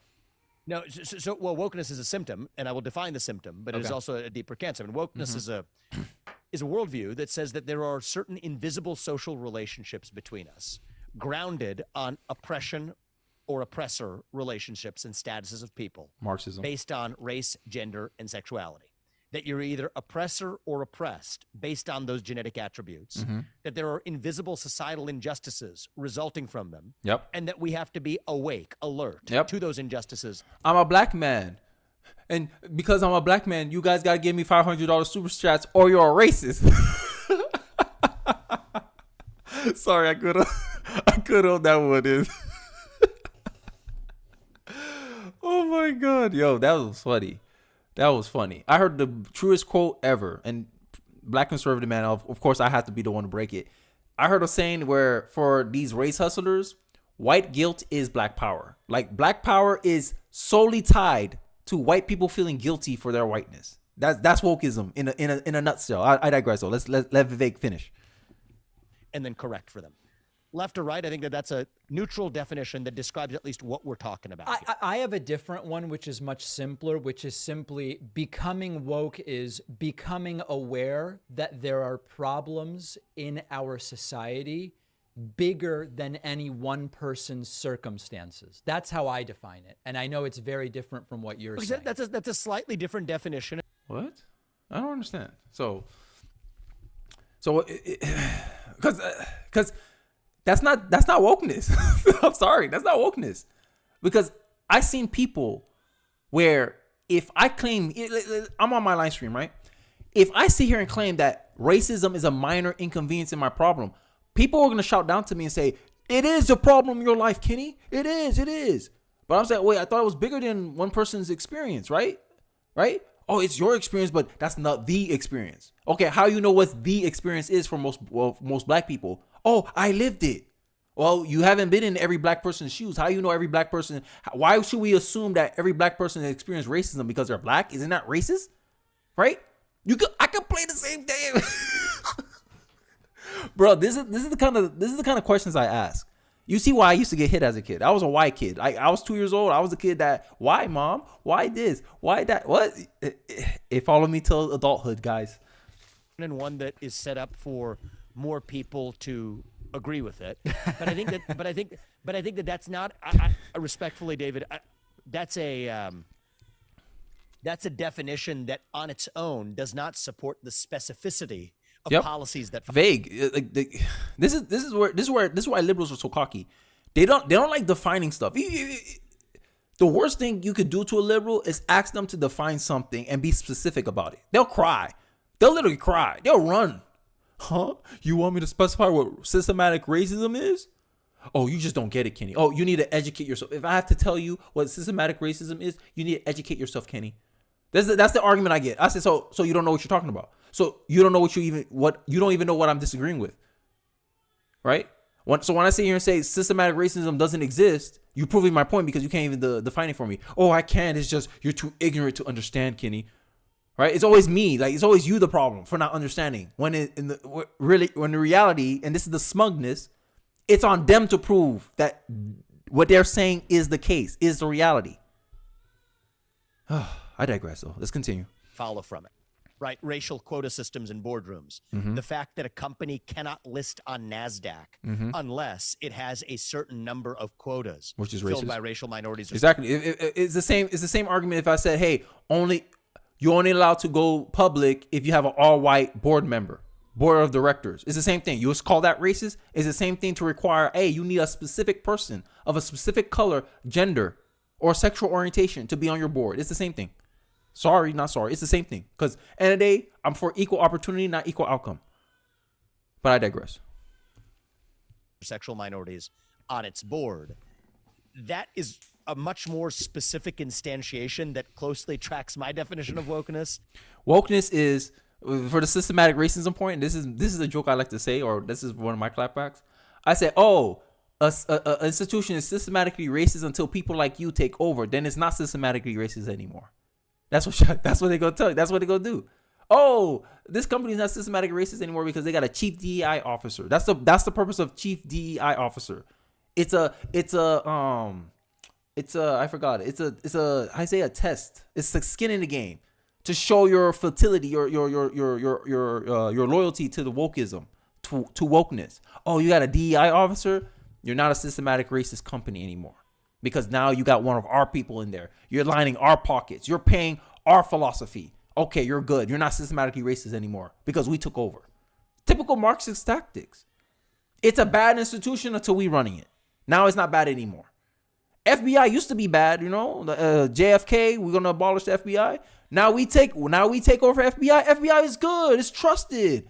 Oh, it's objective. It's factual. It's not political because we took over now. That's the game they play. Rules for D, not for me.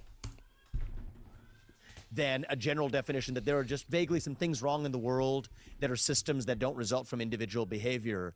Well, okay, that's a big leap to get from there to racial quota systems, especially when actually in that very rule, and I'm just triple clicking on that just to get specific, but it is not an outlier. It is an example of what we see pervasively, where people then came back and said, well, how about veteran status or disability status? To which the government, the SEC, and the NASDAQ said no, because that would reduce the desired forms of diversity on that board. So we are talking about very specific instantiations of a culture that we can't just elide in the form of a general neutral definition that there are some unfair systems and we need to correct for them. That's not the essence of the claim that alone would support the range of policies that we see. And so I think we have to owe it to ourselves to at least be specific and get on the table, where I'll give Ibram Kendi at least some credit for being specific when he expressly says the right answer to past discrimination is present discrimination. Exactly. The right answer to present discrimination is future discrimination. Wokeism. Those are his words, not mine. You have to take people like Ayanna Pressley at their word. We don't want any more black or brown faces that don't want to be a black or brown voice. Damn. I know that's a little bit uncomfortable. Talking about yours truly over here. That's what they're talking about. You ain't black. You're not a minority because you think like this, Kenny. You a country boy? I said, nah, I'm from Miami, bro. I'm a city guy, but you know, whatever. Like, bro, I side with people who I think is right, and I side against people who I think is wrong. I don't care about your skin color. But it's so fascinating that we went from a time, like I grew up in the 90s where I grew up, this land is your land, this land is my land, right? California to the New York Islands, right? This land was made for you and me, right? For not now, I'm supposed to be like, nah, I gotta be segregated from white people because they're the biggest threat to my life. When if I look at the crime stats, I'm 5 times more likely to die at the hands of another person that looks like my skin color than a man that don't have my skin color. But the biggest threat to my life is white people. This is the kind of illogical fallacies that is pervasive in critical race theory, and the people like Ibram X. Kendi push. This idea of anti-racism, if you follow it to its logical conclusion, is just, hey, black people are justified in participating in prejudice and white people isn't. Essentially recreating, just shifting the standards for privilege and racism in America. Instead of racism being about discriminating against someone on the color of their skin, racism becomes about you can't discriminate against black people, but everything else goes. You're trying to recreate a class system where black people are at the top. Like I said, black power is rested on white guilt. Because the day white people don't feel guilty about being white anymore, all this ish goes out the window. Kenny, we're the same age. I'm in the UK and I never had a racism from a white man. Not one. Bruh, I'm from Miami. In Miami, Hispanic says the N-word. Like Hispanic dude, white, blue eyes, but he's Hispanic. That boy said the N-word, bruh. That's where I'm from. That's where I grew up. I grew up in a very, I don't know if you've ever been to Florida and Miami. If you go to Miami, Florida, it's nothing but Caribbeans, Latinos.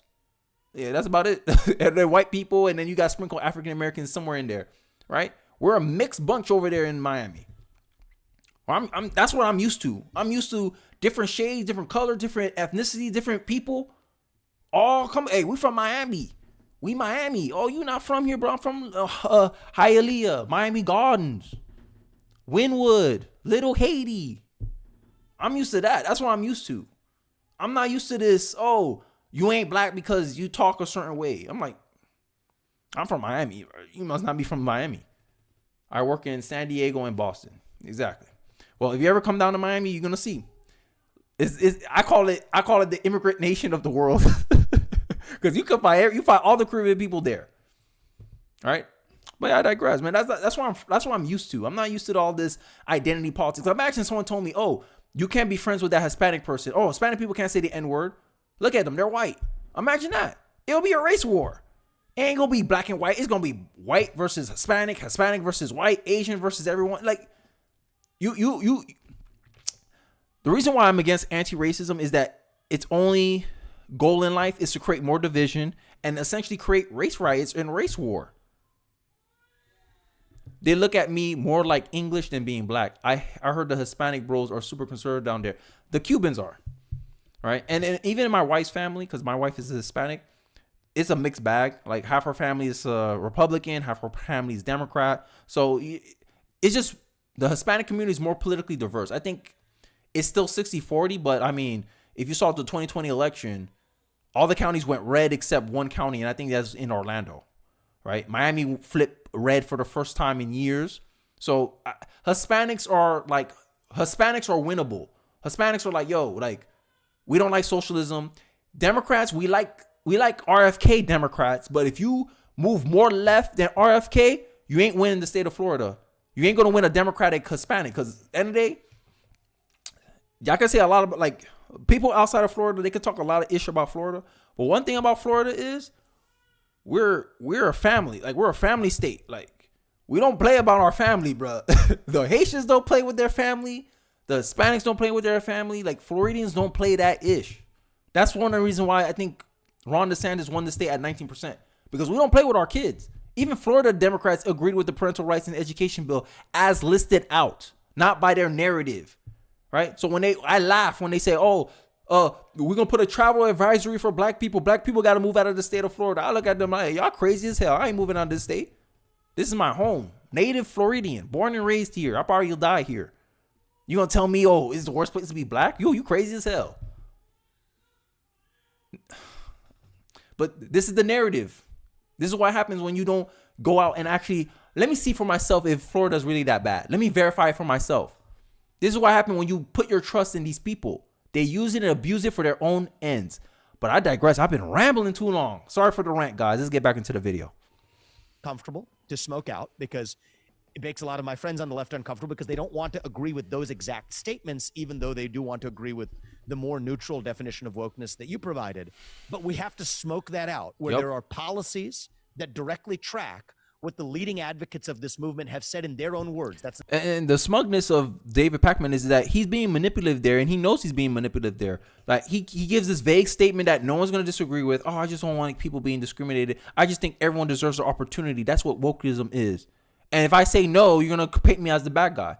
So I like what Vivek did here. He said, yo, like, that's not what we're disagreeing about. Like, we're talking about the specifics of the culture of this ideology, and it encapsulates multiple things. You're just highlighting one small part of it when the bigger issue is this. Look at the proponents of this guy, Edward X. Kennedy.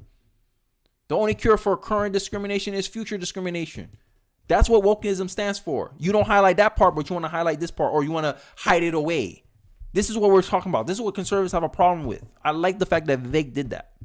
Called them out. Right? I'm just saying, this is why I don't like leftists. They all make fat, like they don't want to be genuine and being like, hey, look, I legitimately believe this stuff or not. Liberals can only be liberals from afar. It's not me putting words in anybody else's mouth. And I think we just have to own that up and get that on the table. Exactly, so own we can it. actually have an honest, clean-hearted debate about it. Yeah, right? what's interesting about that is most of the examples you're coming up with as someone on the progressive left are not examples I would defend. And simultaneously, it sounds like you're also not denying that when it comes to the way we treat people, when it comes to the questions asked in these polls about wokeness, when it comes to trans, controlling books, drag shows, etc., I'm not hearing that that's actually the fight you really want to have, which if that's the case, I like that. I think that that's good. Yeah, well, here's the one fight on that narrow issue that I do care to have is as it relates to kids. Okay. So I believe the banning books thing is such a disingenuous argument because he said, oh, I don't like the fact that Florida's trying to control books. If I phrase the question differently, hey, do you know Amazon bans books that claims that gayness is a mental illness? Do you know Amazon does that? So do you disagree with Amazon controlling books for who their consumers can buy or not buy? You're going to get a blank stare. I'm like, yo, so you're allowed to have a criteria for banning books, but you're mad at the conservatives' criteria for banning books. And the conservatives, unlike you, liberal, we own up to the fact that, hey, yeah, we believe kids shouldn't be exposed to this stuff. Just like you believe that adults like me should not have access to books that makes the claim that gayness is a mental illness. Right? Two-way street. That's all conservatives are asking for. That's why I'm a conservative. I want to conserve that rule. Two-way street. If you can do it, I can do it. If you have your criteria, I can have my criteria and we'll debate it out. Hey, this is why kids should not be reading this LGBTQ stuff. They're too young. We don't allow them to vote when they're young. We don't allow them to have consent when they're young. We don't even allow them to get married when they're young. But you want me to let them make a decision that can permanently affect their life. Asinine. And then you want to paint us as the bad guy. Oh, you're burning books. You're banning books. You're controlling what people think. You're trying to keep people ignorant. When you're doing the same thing, you're trying to keep people ignorant by not seeing the argument of how gayness can be a mental illness. You're being a bigot, liberal, because you're banning books. I can make the same argument. But you want to sit here and try to make a hypocritical point on the conservative end. Like, come on. I'm tired of the mudslinging, man. Let's come up with some solutions. That's all I'm asking for, man. At least own it. That's my main problem. I think liberals just need to own it. Hey, own the fact that, hey, I'm a partisan hack. This is what I believe. I believe this is where the country should go. I'll have more respect for a liberal if they can do that, but they can't. Because at the end of the day, I feel like it's in liberals' nature to be liked. And they know if you have a hardline position on something, if you be specific about something, if you actually stand on specifics, it opens you up to be disliked by other people. And I think liberals don't like that. So this is why they like to stay vague. They like to stay abstract. And they don't like to argue the facts. But I digress. That, and what I'm about to say is controversial to some, but I'm going to share my view, and I think it's grounded in history and fact and my true perspective.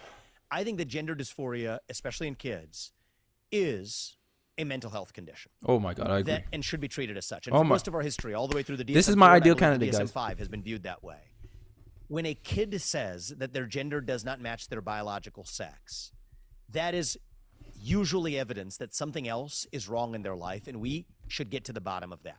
I do not believe it is compassionate to affirm that kid's confusion. I believe that is cruelty. I believe 20 years from now, we will look back at allowing kids to undergo genital mutilation and chemical castration. Matt Walsh said it best. We're experimenting on our kids, and we won't know the effects of this until 20, 30, 40 years down the line. And then they can't take it back. You can't take it back. Right? You used to be a man. Now you don't got your genitals anymore. You pretty much, you made yourself a eunuch and pretending you're a woman. And then you find out that you made a grave mistake, and there's only two choices. You kill yourself or you take it out on other people. And you got no one to blame but yourself, possibly your parents, and possibly mainstream liberal media. Because at the end of the day, it's the typical liberal. They positively reinforce your negative choices, enable you to make bad choices in the long run. And then when you start suffering the full extent of your choice, where it's too late to take it back, that's when they want to admit wrongdoing. Oh, I'm sorry, we weren't quite knowing. This is why I say don't listen to what people say. Look at what they do. Oh, why you not doing it? Why you don't think this? Oh, why you don't date trans women? Oh, Lizzo is beautiful. Remember, like liberal women were coming out here saying, "Oh, liberal. Oh my God, Lizzo is so beautiful. Oh my God, she's so good. Oh, she's so good looking. Whatever." And then my conservative butt being like, oh, me being, I'm an honest person. If someone says something, hey, Lizzo is beautiful, I say, oh, I assume they actually believe that. So I go and say, okay, you look like Lizzo. Why you mad at me because I said that? I thought you said Lizzo was beautiful. So I said you look like Lizzo. So you don't believe it. See, this is my problem with liberals. They don't say what they believe. They say what you think. They try to, they always feel like to me, they're always trying to hide something. They always trying to like Trojan horse something. They say something good and they're sneaking in something bad along with it. Because they want something a particular way and they know it's hard to defend it. I'm just tired of the mind games, guys. That's it. 6 minutes left. Let's get into it. In the way that we would also judge Iran for doing the same thing. In Iran, if you're gay, you know what they do? They make you undergo genital mutilation and sex change. I think many gay kids are going through the same thing today because of the trans fixation in really American culture right now. I met 2 young women, Chloe and Katie, both of whom badly regret decisions they made to undergo double mastectomies and in one case a hysterectomy, as well as chemical castration. Chemical intervention. They will never be the same again either. I think that is barbaric, and for the same reasons that we do not allow kids to get a tattoo before the age of 18, we should not allow kids to undergo genital mutilation or chemical castration. Now, of course, you can get a tattoo before the age of 18 with parents' permission, and that's what many want to see. Actually, I don't care. I don't care. Hey, bro, I don't care, bro. No, I don't think that's not something you just consent to, right? Right? Just like I can't consent. Hey, I don't want my kid anymore. You want to kill yourself, little Tara? Okay, I'll consent for your assisted suicide and have a nice afterlife. No, we don't. There's certain decisions we allow parents to make and give consent to, and there's certain decisions that parents have no right to. That's why we have child custody for. That's why we have child services for. Makes no damn sense. To me, that's abuse. Imagine this. In one hand, let's say a parent mistreat their kids and mutilate their kid. He'll go to jail. But then if the parents give permission for a doctor to mutilate their kid, we praise them and lift them up in society. Huh? It's like, yo, they say, hey, if you do it our way, we'll praise you. You don't do it our way, we'll condemn you. That's the liberal logic right there. And all I see is that you're reaching. He's frailing right now. He's like, I'm trying to justify my position. Craziness.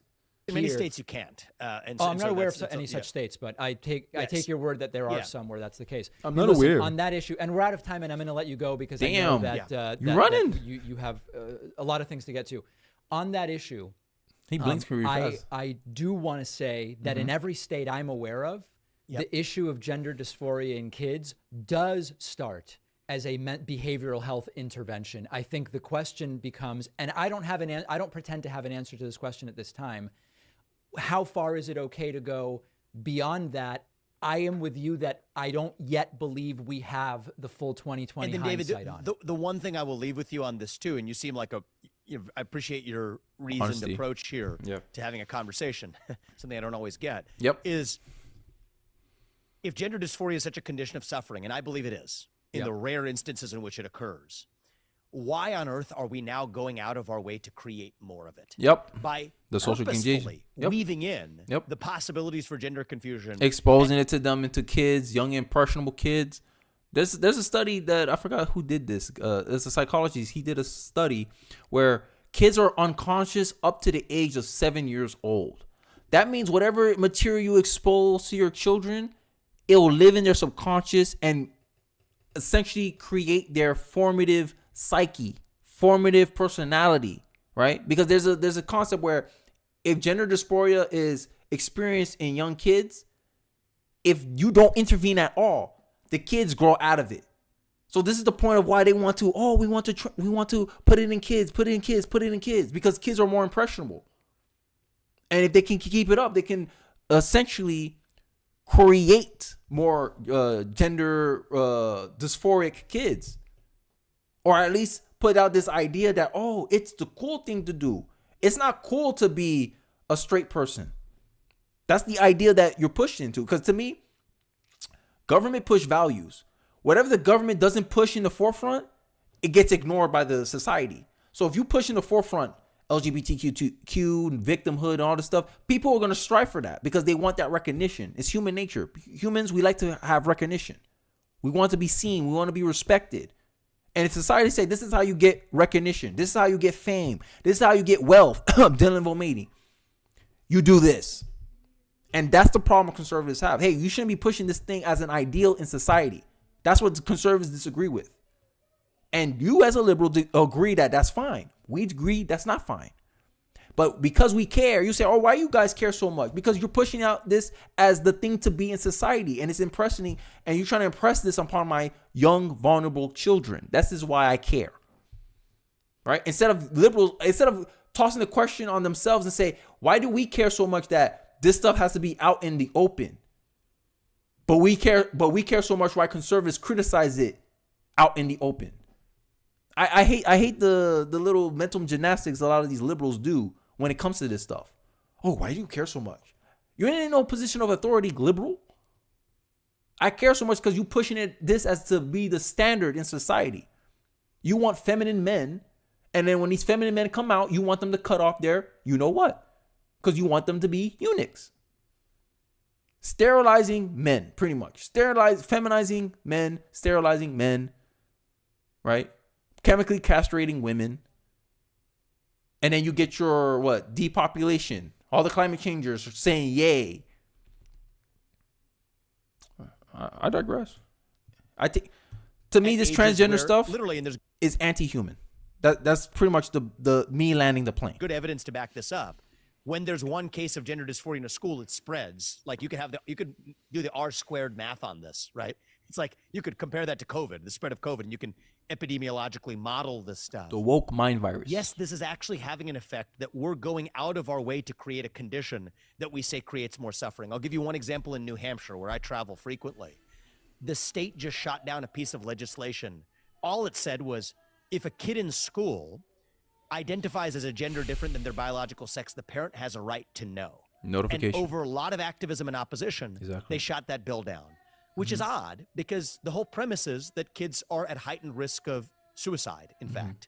And so a parent doesn't have the right to know if their kid's showing up in school with the condition that the whole premise for the movement was the kid is at higher risk of mental health condition or suicide. Great clarity. There's something else going on here. Yeah, right? This is not compassion. We talked about one of those laws recently. I expressed the same concern, which is I understand the two forces here. The idea of we don't necessarily want to, quote, out a child that is not ready or maybe outed into an No, see, this is being busybody. Like, it's not your responsibility. Like, this is how I see it as a parent, right?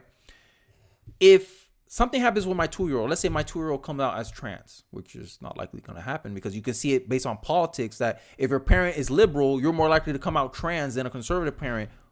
You get me? It's you can look at it you can make an assumption based purely on politics because you know how conservative parents tend to parent their kids and you see how liberal parents tend to parent their kids. As a parent, I believe since it's my responsibility on my kid, it's also my authority on my kid. So if I decide, hey, I'm not going to let you trans yourself. You're not going to get transitioned at 6, son. You're going to remain my son. And then he decides to be a woman. He's mad at me. Oh, dad, it's too late. I got the deep voice. I can't talk, whatever. He could always come find me and hold me responsible for delaying his choice. But let's say he listens to a teacher, and he decides to get transitioned, whatever, behind my back, whatever, and he started doing this stuff, and then he's getting the pills behind my back, whatever. And the same year of time came 20 years in the future. He's very feminine. He has a very feminine voice. And he says, Dad, I regret what I did. We can't go find that teacher and hold her responsible for influencing my child to do this negative recourse. We can't do that. So in my head, if whoever's responsible for the kid should have authority over the kid. And if you don't have authority over the kid, you notify the authority on the kid. That's my logic. Because at the end of the day, I'm going to suffer the consequences throughout it to the day I die. I'll suffer the consequences of a bad choice that I make for my child. But you, teacher, you don't suffer the same consequence or result because you're only there for at most a semester, maybe a year. I'm in my kid's life his entire life till I'm in the ground. So I should have that level of authority and power to decide and consent whether he should do it or not. Not you. You shouldn't be going behind my back and being like, oh, for the safety of the child. How you know you're not putting my kid at risk? This is how parents see it. This is how I see it. But these teachers don't seem to understand. They seem to think that they have the same say over your child when they don't share the same responsibility on your child. Who clothes them? I do. Who feed them? I do. Who suffered with him and his mom for 9 months to have him? I did. You weren't there for any of that. You didn't pay the same cost as I did to have my kid. But you want to sit here and have the same rights and authority over my kid? Oh, you crazy as hell. This is the kind of leftist logic that pisses me off as a parent.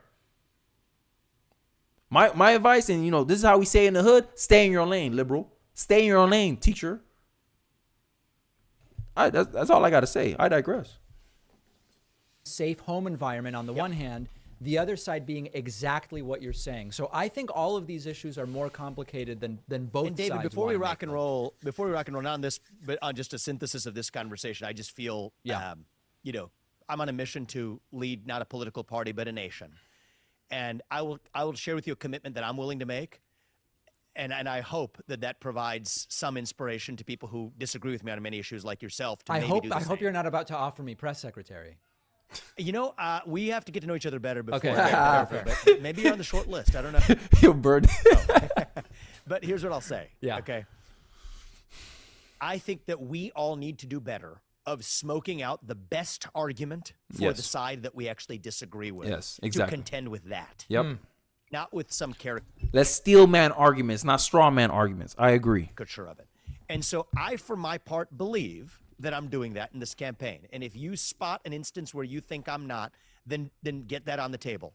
But what frustrates me, and it does frustrate me, is that I see a lot of, and I know this world, man. Like, I came from it, right? I graduated from the top of my class at Harvard. I've been through Yale Law School. I'm working at a hedge fund in New York. Like, let's just get real here. Like, I know you. We haven't met before, but I know you in some sense. Yeah, he knows your class of people. Like, you're not unfamiliar to me. And what I see amongst even my peers, right, is a form of laziness. I think I'm saying this out of respect and not an attack, in a constructive way. I saw a little bit of it in the start of this conversation. Got him. Right? Where you're going to be able to smoke out a version of that which can be caricatured, but these are our fellow citizens. Yep. And their concerns come from a deep place. Okay. Where if you can do a better job of articulating, I know he ain't trying to. I know he ain't argue. He ain't. Oh, okay. The Indian man. I know this guy ain't doing that. The smugness coming out today. That was okay. Where that concern comes that boy from. hurt. Look at his face. He looking away from the camera like He's like He's in pain. You can tell he's uncomfortable right now. Like, I don't know. I'm used to that. I'm used to my coaches, my dad. When I mess up on something, it's direct. The criticism is direct. And I had to make sure I looked them in the eye when I was getting the criticism too. So they make sure, you hear me? I'll go, this man, he looking away, like uncomfortable, visibly uncomfortable. You can see it. He's like, to do it. And that's what gives me my motivation in this. You want me to humanize people I disagree with? That's how it comes across to me. I could be reading too much into it. That's a fair critique, but that's just how I'm thinking. Let me know what you're thinking, guys. Race. Where people will say, somebody living 50 miles radius of where I am in central Ohio today, and say, well, they say the First Amendment applies to tech companies. They're rubes because they don't know that only applies to the government. Actually, to double click on that and say, you know what, there's something to that intuition. And it turns out if a private actor is doing what the government actually implicitly goaded them to do, then the First Amendment does apply.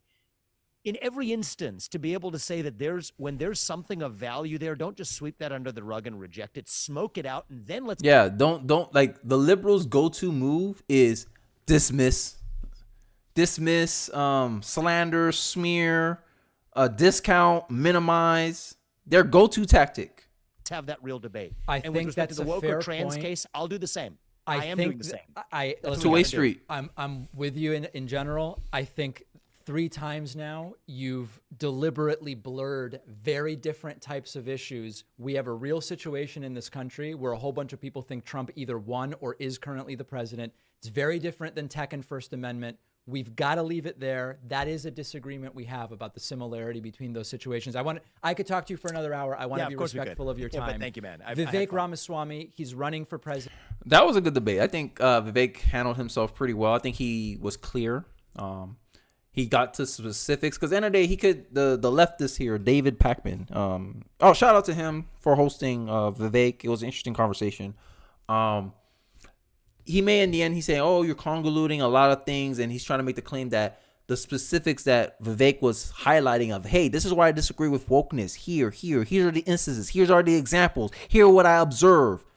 He want to try to act like, oh no, you're not being surgical. You're not being surgical about it. It's all one glob, and you're just cherry picking certain points. Like, this is their go-to thing. Oh, when you're being specific about something, they're gonna say you're cherry picking something. Okay, like you can't win. Like to the liberal, they're like, hey, you have to attack my vague, carefully crafted narrative of what I'm trying to imagine my position is, instead of facing the reality of what my policies or the positions I have are actually doing in society. And I think this is the problem, the disconnect between conservatives and liberals, is liberals like to think of things of how it should be, while conservatives say, hey, look, this is what it is.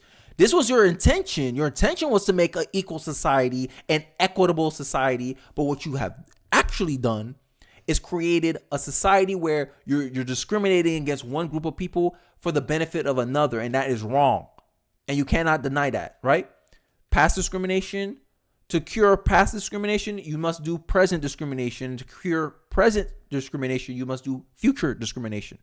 That is what Vivek was hitting at. Instead of acknowledging, hey, that's a valid point. I see where you're going with this. No, you just don't understand.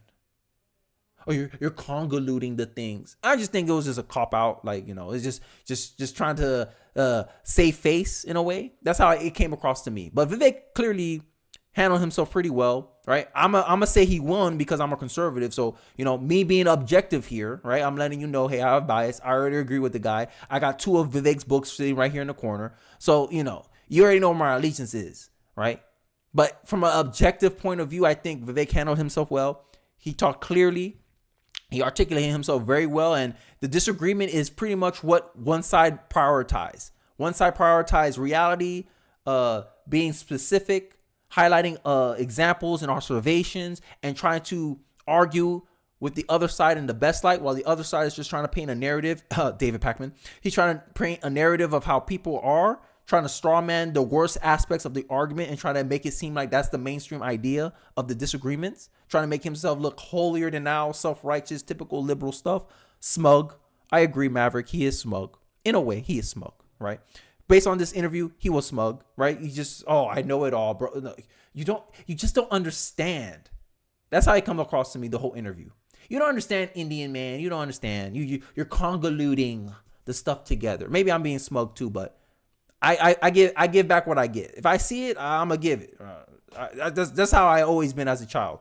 But I digress. I thought I didn't have the energy for a 2-hour stream, but you know me, guys. Once I get into it, it's a wrap. So I hope you guys appreciate. I hope you guys enjoyed the video. I know it's been a long one. I hope you guys found it entertaining, insightful, educating, and I'll see you guys on the next live stream. I hope you guys have a blessed weekend. I hope you guys have a good weekend and take care. Be safe, and I'll see you guys next week. Peace. Oh.